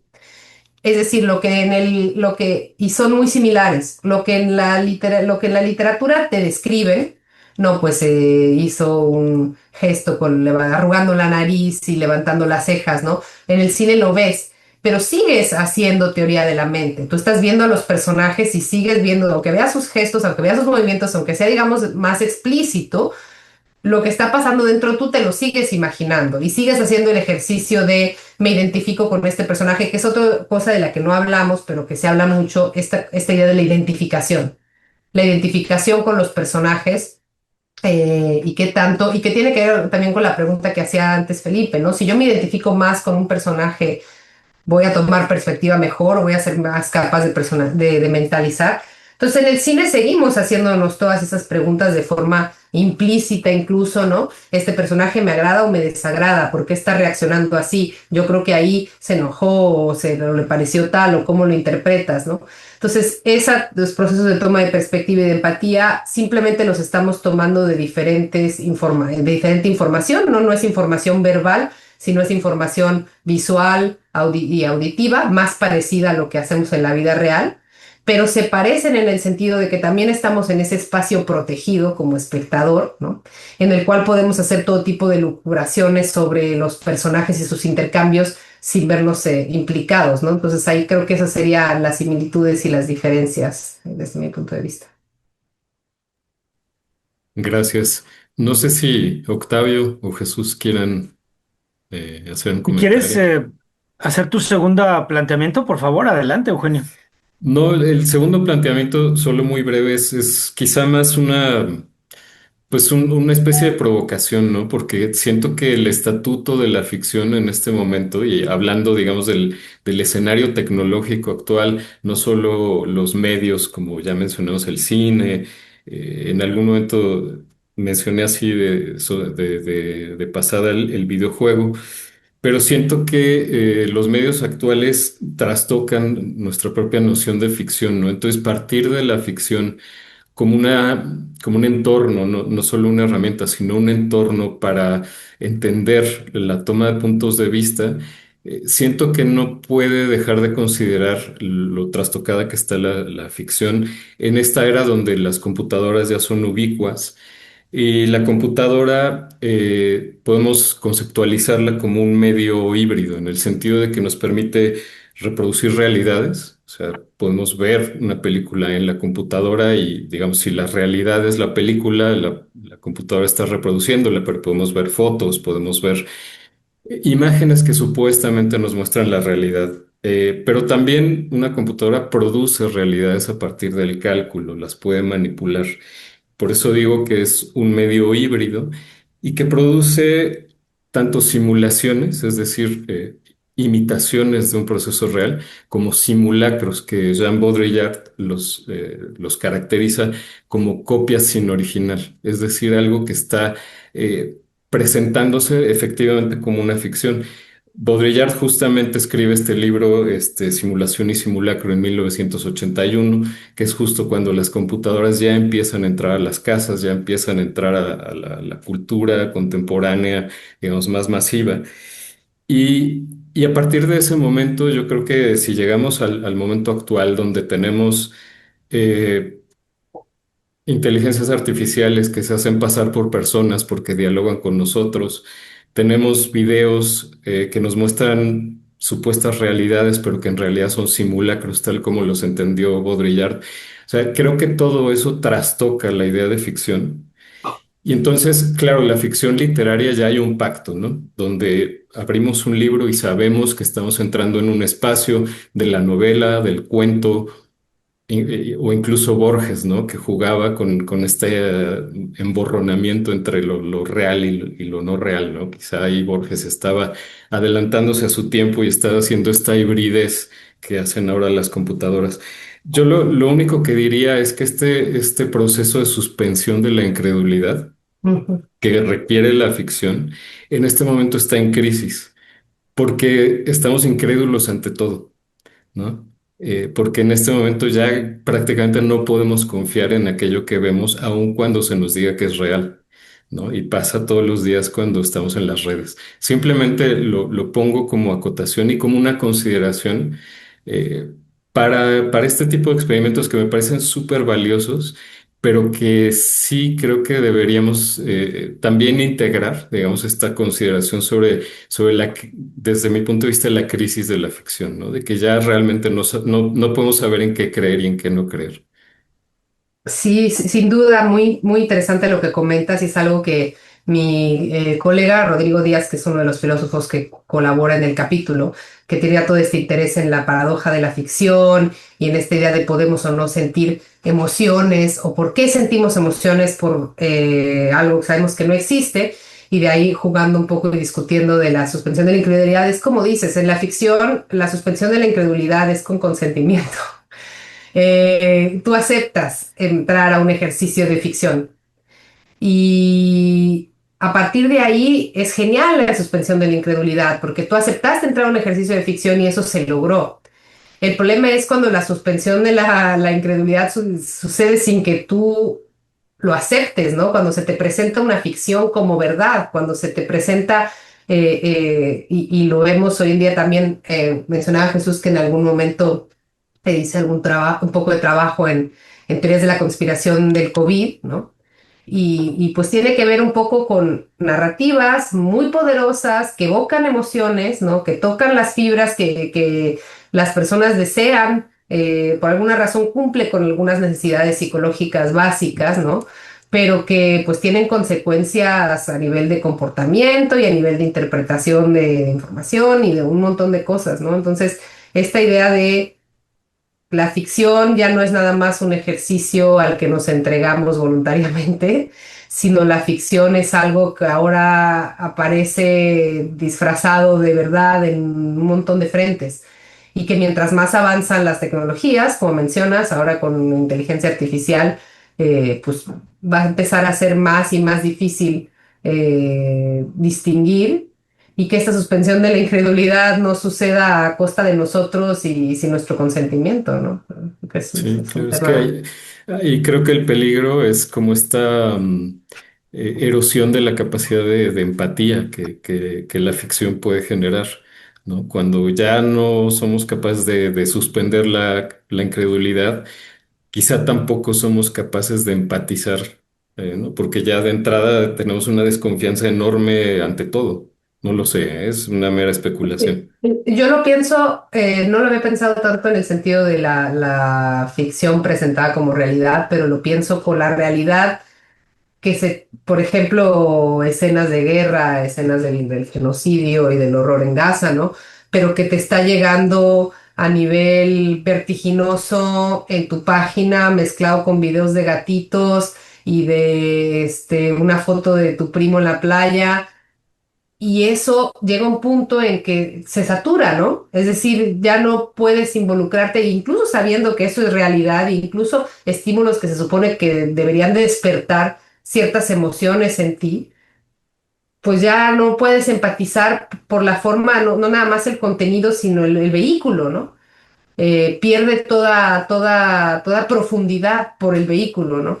En ese sentido, estos mismos ejercicios de ficción forzada, de ficción forzada como realidad, pues yo creo que van por el mismo lado, ¿no? Llega un punto en el cual ya están hechos un poco para deshumanizar también.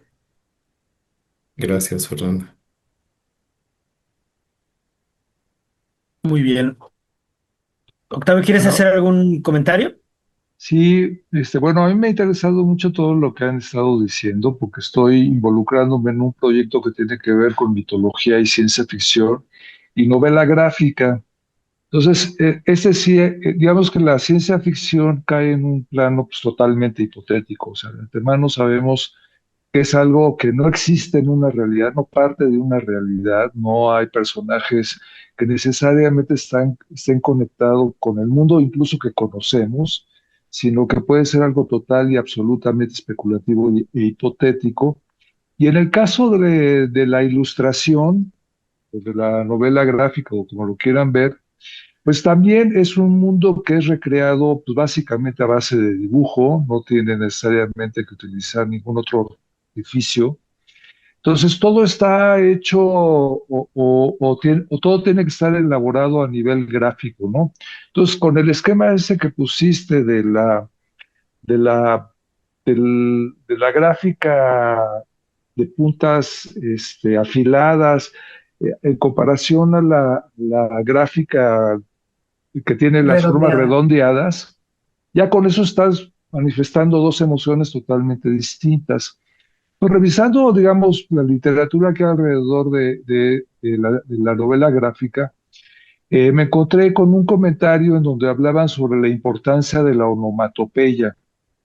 Y efectivamente, en la novela gráfica se utiliza muchísima onomatopeya para muchas cuestiones de acciones y etcétera, etcétera, ¿no? Y que había sido especialmente un autor que ahorita no recuerdo, le había interesado mucho a James Joyce y que mucho del Finnegan's Wake estaba relacionado con la onomatopeya, porque la onomatopeya es finalmente como que en el inglés hay muchas palabras que surgen de ahí, ¿no?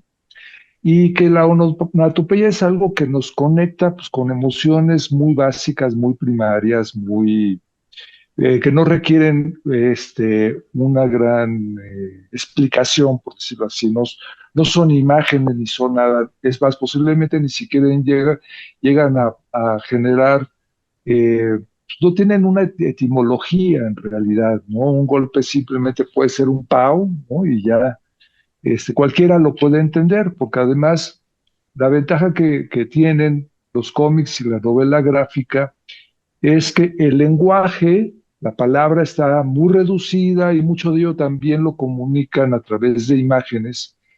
Entonces creo que la ciencia ficción en ese caso, unida a este tipo de novela gráfica, es ficción pura prácticamente, ¿no? Ahí no está planteado el problema que estaba diciendo Eugenio sobre si es creíble o no. Estamos hablando de algo que de antemano no es. Entonces, y sin embargo, es posible generar una empatía o a través de toda esta serie de mecanismos o no, también, ¿no? Y eso me parece interesante. No sé qué opines tú como eh, es decir, este tipo de género si se pudiera estudiar desde las neurociencias y llevarlo quizás a un plano también de una narrativa o una novela gráfica eh, planteada o que abarque también problemas como la psicosis. Y te lo digo porque tengo un hijo que tiene una psicopatología y que una de sus inquietudes era precisamente hacer un videojuego Mm. que era una mezcla de fútbol con una especie de videojuego que se llama Street Fighter, ¿no? Eran como 1000 personajes contra 1000 personajes. Y claro, entonces, este tipo de narrativas, ¿cómo te las imaginas? ¿Qué piensas que pueden funcionar en este tipo de situaciones? Bueno, yo creo que la ciencia ficción y también la fantasía, ¿no? Son como los ejercicios más extremos de suspensión de la incredulidad, pero sí la hay. O sea, para que tú te metas a una novela de ciencia ficción y te involucres con los personajes, por un momento, o sea, estás metido y crees que lo que está pasando, ¿no? Es decir, no en tu vida, pero tienes que creer que eso podría pasar, o sea, tiene que ser coherente, ¿no? Claro, entre más fantástico o ciencia ficción es el contenido, pues mayor es el reto del autor para generar suspensión de la incredulidad, ¿no? Pero yo creo que obedece a los mismos mecanismos, digamos, de coherencia interna, de presentación de los personajes, de conexión de los eventos, el lograr el que aunque sea un universo completamente paralelo, tú te metas, ¿no? Y que al final Dentro de esas mismas historias, por ejemplo, a mí estaba pensando el otro día por qué me gustaba tanto leer ciencia ficción, ¿no? Como de distopías, este, futuristas que ahora pues se acercan mucho a muchas de las cosas que estamos viviendo. Y digo, ¿por qué encuentro placer, ¿no? En esos que son tan oscuros, ¿no? Por ejemplo, yo no había leído 1984 y hace poco lo leí. Independientemente de que sí, no, obviamente no es un libro que te levante el ánimo, pero lo interesante de todos esos libros es que a pesar de lo terribles que puedan ser los mundos de realidades distópicos futuristas, los personajes siguen viviendo y siguen amando y siguen teniendo esperanza y siguen teniendo ilusiones y siguen teniendo amigos y siguen teniendo, ¿no? Haciendo la conexión con la novela gráfica, estaba pensando en la última película de Miyazaki, El niño y la garza, creo que se llama. Ujú. Y esa película me gusta mucho porque al final de la película, cuando el tipo del castillo quiere que él se quede como dueño del mundo fantástico del otro lado, ¿no? Y le dice, ¿para qué quieres regresar a ese mundo tuyo? Que de todas maneras se lo van a tragar las flamas, ese mundo es caótico y además se lo van a engullir las flamas muy pronto de todas formas. Y él dice, pues porque ahí están mis amigos, ¿no? O sea, es el único mundo, pues donde está mi papá y donde está mi gente querida y donde está, ¿no? Y eso yo lo llevo mucho a esta idea de la ciencia ficción, donde todos los personajes, por excéntricos que sean sus mundos, al final tienen los mismos deseos y los mismos motores que nosotros, ¿no? Eso por el lado de, digamos, de la empatía en esos personajes.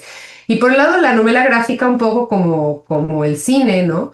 Pues los recursos y los recursos estéticos que se usan para transmitir la información son distintos, ¿no? En este caso hablas, por ejemplo, de las onomatopeyas o el cómic, por definición, tiene expresiones faciales exageradas o expresiones corporales exageradas que parecen hasta un poquito cómicas en el sentido graciosas, ¿no? Pero básicamente pues yo creo que está utilizando un poco los mismos mecanismos imaginativos y sobre todo de toma de perspectiva, porque algo que tienen en común todas estas novelas gráficas, cine, cuento, incluso bueno, obra de teatro, pequeño video multimedia, ¿no? Pues es que están centradas en acontecimientos que suceden a personaje, ¿no? Entonces están centradas en personajes, todas ellas, ¿no? La presentación del personaje, la descripción de los sentimientos y las acciones del personaje varían, pueden ser verbales, pueden ser de imagen, pueden ser de sonido, ¿no? Pero al final yo creo que todas están centradas en esta misma capacidad de conectar con los personajes, de hilar los acontecimientos y de imaginar que esto podría ser posible en teoría, ¿no? Y cuando vemos, por ejemplo, una película que dices, no, esto está malísimo, es porque no te lo crees, ¿no? Esta suspensión de la incredulidad tiene que estar ahí para que tú disfrutes de cualquier tipo de ejercicio narrativo. Cuando ves, pues dices, ay, no, esto es implausible, ¿no? Y no es porque sea fantástico ni porque sucede en otro planeta, ni... No es eso, es como la coherencia interna de los acontecimientos y de los personajes, ¿no? Cuando el personaje no tiene sentido, cuando lo que está pasando te parece que no está bien conectado, ahí es cuando dices, nada, no lo compro, ¿no? Pero incluso en lo fantástico, en la ciencia ficción, hay un momento donde lo compras y donde lo crees y ahí es donde sucede, digamos, esta experiencia estética que te permite conectar con los personajes, creo yo. Donde incluso puedes sufrir porque se muera tu personaje favorito que a lo mejor era una bolita, una bacteria, cualquier cosa, ¿no? Porque los seres humanos tenemos esa capacidad de proyectar hasta en objetos inanimados, ¿no? Intenciones, proyectos, deseos, un mundo que es el famoso intentional stance, ¿no? Que decía Daniel Dennett, ¿no? Cuando habla de el posicionamiento de lo físico, el posicionamiento del ingeniero, que sería como el del diseño, ¿no? Y el posicionamiento intencional, ¿no? Donde proyectamos al otro realmente esas cualidades que además nosotros de suyo lo vamos a estar haciendo todo el tiempo, ¿no? Por eso en la maldita inteligencia artificial mucha gente va a creer que ChatGPT es consciente, porque nosotros vamos a estar proyectando esa conciencia a ChatGPT, aunque ChatGPT no tenga ninguna conciencia, ¿no? Y eso es parte del problema y ahí es donde yo creo que también necesitamos ese ejercicio reflexivo para distinguir entre estos niveles de realidad y de ficción que tú bien planteabas, Eugenio. Yo quisiera hacer un muy breve comentario ahora, Fernanda, y les pido que a lo mejor piensen si quieren hacer algún comentario final, pues ya estamos sobre la hora. Entonces, si no, te dejamos al final la palabra, Fernanda, para que cierres, ¿no? Yo estaba pensando en esto que ustedes planteaban, Octavio y Eugenio, sobre eh, estas otras dimensiones, ¿no? Desde la dimensión de la ciencia ficción, por una parte, o la dimensión de lo real, ¿no? Que tú planteabas, Eugenio. Yo, como sabes, a lo mejor por mi trabajo como médico, ¿no?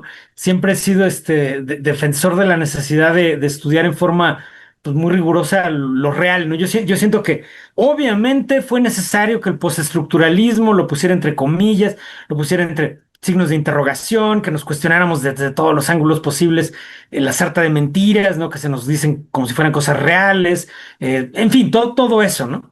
Pero yo sí pienso que necesitamos comprometernos con la investigación de lo real, ¿no? Porque, digo, yo lo veo todos los días en la clínica, ¿no? Sería muy difícil que me convencieran en otra dirección, ¿no? Pero con lo que tú estás planteando ahora, Eugenio, se vuelve todavía más importante, ¿no? Entonces, ¿cómo le vamos a hacer para distinguirlo? Y yo creo que están surgiendo entonces como estos otros niveles que yo no sé, no sé si son niveles ontológicos o epistémicos o pseudoontológicos, no sé exactamente cómo llamarles, ¿no? Yo no creo que lo que está surgiendo son ámbitos de ficción propiamente, es mi punto de vista, porque como decía Fernanda, creo que la ficción requiere ese consentimiento, ¿no? Yo lo veo como un ejercicio intersubjetivo, donde sabemos que lo que estamos diciendo no es real y de todos modos vamos a pretender que nos importa, porque vamos a lograr que nos importe, ¿no? Por los ejercicios de persuasión propios de las artes o algo parecido, ¿no? Esto que decía José Luis Díaz en alguna de las conferencias que nos ha dado, ¿no? Esta actitud como de pretender que es real, ¿no? Aunque sabemos que no es real, ¿no? Yo creo que el caso de la inteligencia artificial es muchísimo más grave porque realmente lo que comete, en mi opinión, son plagios, como hemos planteado muchas veces, pero también eh, otro tipo de simulación que realmente pues pasa por la lógica de la mentira, del engaño y de otras figuras que tienen que ver con eso, ¿no? Y que en mi opinión no tienen que ver con la ficción, ¿no? Sino tienen que ver con engañarte, ¿no? Que además, ahora vamos a ese punto, que es el punto de la psicología de la ficción, ¿no? La psicología de la ficción sí implica que nosotros veamos que estamos capacitados para hacer estos ejercicios de simulación mental con todos los múltiples matices que podemos entender en el terreno de lo real, ¿no? Y que nos permite que, por ejemplo, seamos capaces de mentir, ¿no? Que a mí me parece uno de los actos más portentosos de la mente humana, ¿no? O sea, el acto de mentir, ¿no? Porque el acto de mentir implica la subjetividad total, porque el que miente sabe que miente, pero el otro no sabe que miente, ¿no? Entonces, eso me lleva a un segundo punto que tiene que ver con una idea de la ficción y los juegos, digamos, de la intersubjetividad, que yo creo que ahí es donde finalmente, o sea, yo veo a la ficción como una especie de ejercicio de desarrollo de la intersubjetividad, ¿no? Pero eso depende, obviamente, que sea buena ficción, que haya todo el trabajo, como decía García Márquez, de carpintería adecuado para que realmente nos importe, ¿no? Que lo sintamos y demás. Pero digamos que yo siento que el juego de lo intersubjetivo es un poco como el póker, creo que es el póker abierto, ¿no? En el póker abierto tú ves unas cartas y otras no. Entonces yo siento que en la vida cotidiana jugamos un póker abierto, ¿no? O sea, yo les digo, les revelo algunas cosas de mi estado mental y otras no las revelo, ¿no? Porque lo que no revelo me da hasta cierto punto ventajas, ¿no?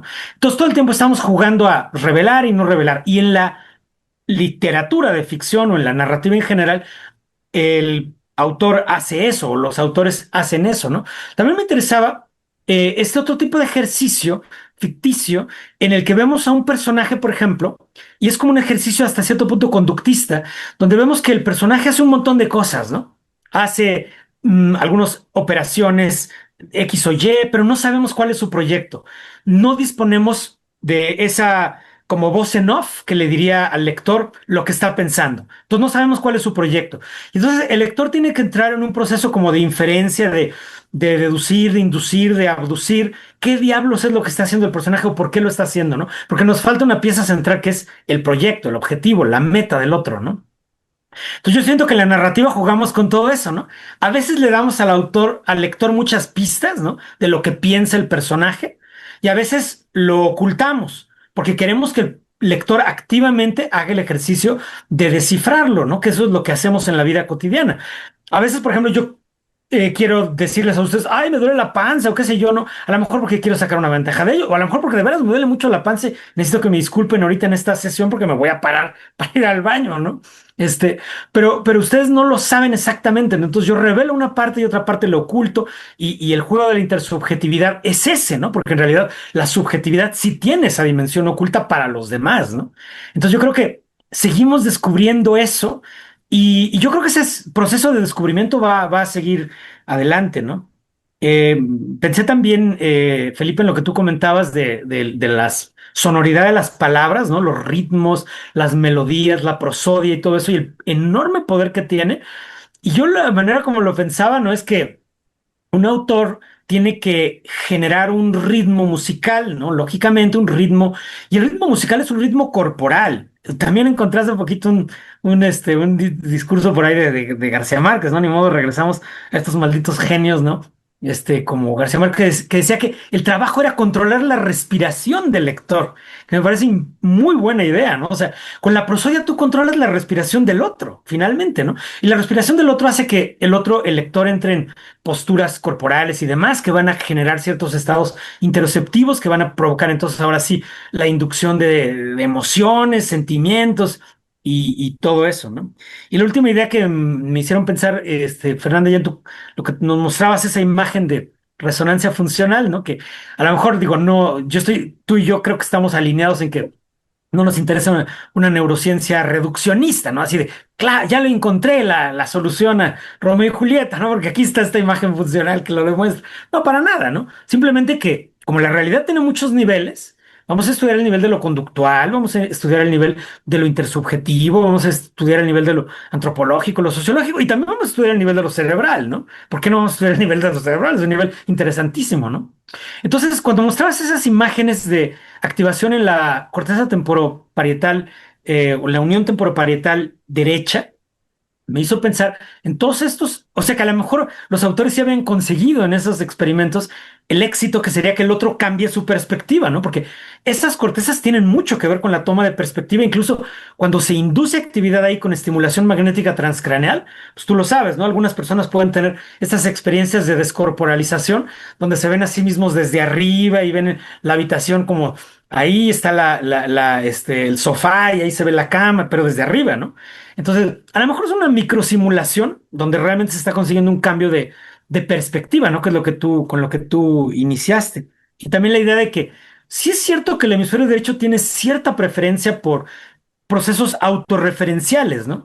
Y eso nos lleva como a la idea de Paul Ricoeur, ¿no? Él decía dice, cuando leo me desrealizo, ¿no? Porque experimento egos experimentales, ¿no? Como cuando Raskolnikov, no es Raskolnikov, perdón, Dostoyevsky, ¿no? Nos presenta el famoso hombre del subsuelo, ¿no? Para mí fue un descubrimiento ese hombre del subsuelo, ¿no? En las notas del subterráneo o apuntes del subsuelo, que este maldito tipo amargado que empieza diciendo que está enfermo del hígado, y esas palabras tan brutales, ¿no? Y además toda la mierda que saca el tipo, el resentimiento y demás para mí fue un descubrimiento formidable, ¿no? Porque también pues, estamos como sujetos a una cultura de ser todos muy buena onda y ser todos no sé cuánta cosa, ¿no? Y Dostoyevsky dice, a la chingada con eso, ¿no? O sea, yo les voy a presentar un personaje como todo eso que yo también he sentido, ¿no? Entonces resulta tremendamente realista y yo siento que sí nos enseña mucho acerca de esas otras realidades psicológicas. Obviamente Dostoyevsky lo contextualiza y entendemos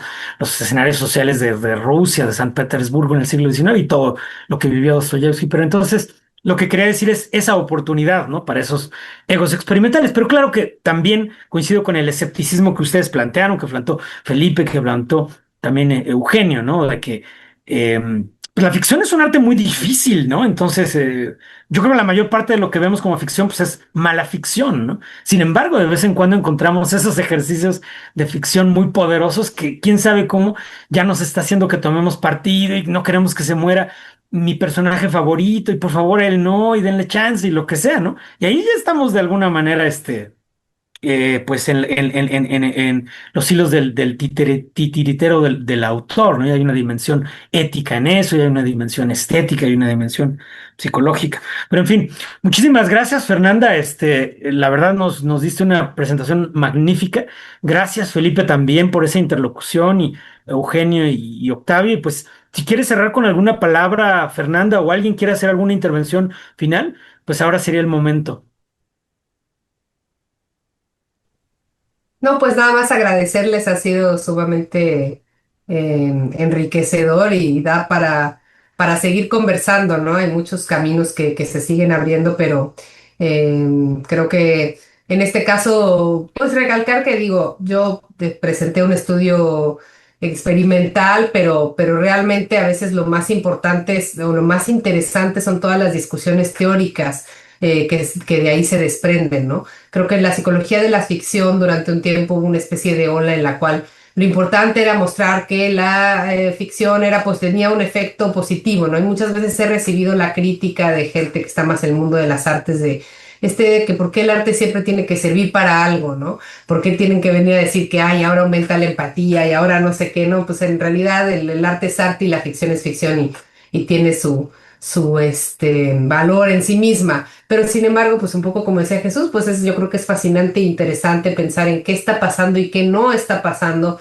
cuando nos adentramos en estos ejercicios imaginativos, ¿no? Que tienen el potencial de bueno, malo, regular, ¿no? Pero realmente pensar en todo lo que estamos atravesando a nivel neuropsicológico, a nivel corporal y que tiene después consecuencias sociales. Así que, pues qué bueno que compartamos todos este interés y un gusto haber estado con ustedes. Felipe, ¿alguna cosa al final que nos quieras decir? No, nada, fantástico. Muchísimas gracias por la invitación. Muchísimas gracias, Fernanda, por la exposición. Fue un placer. Mucho gusto, Eugenio, Octavio. Un placer. Ojalá te animes a darnos después tu perspectiva sobre la ficción y podemos seguir la discusión. Yo creo que este es un tema que de veras debemos de analizar desde varios ángulos, ¿no? Y a lo mejor, Fernanda, pues nos puedes acompañar para ahora tú darnos un comentario y explorar esos otros mundos también que plantearon Eugenio y Octavio, que son pues súper sobrecogedores y actuales, ¿no? Muy bien, pues gracias y saludos a todas y a todos. Hasta luego.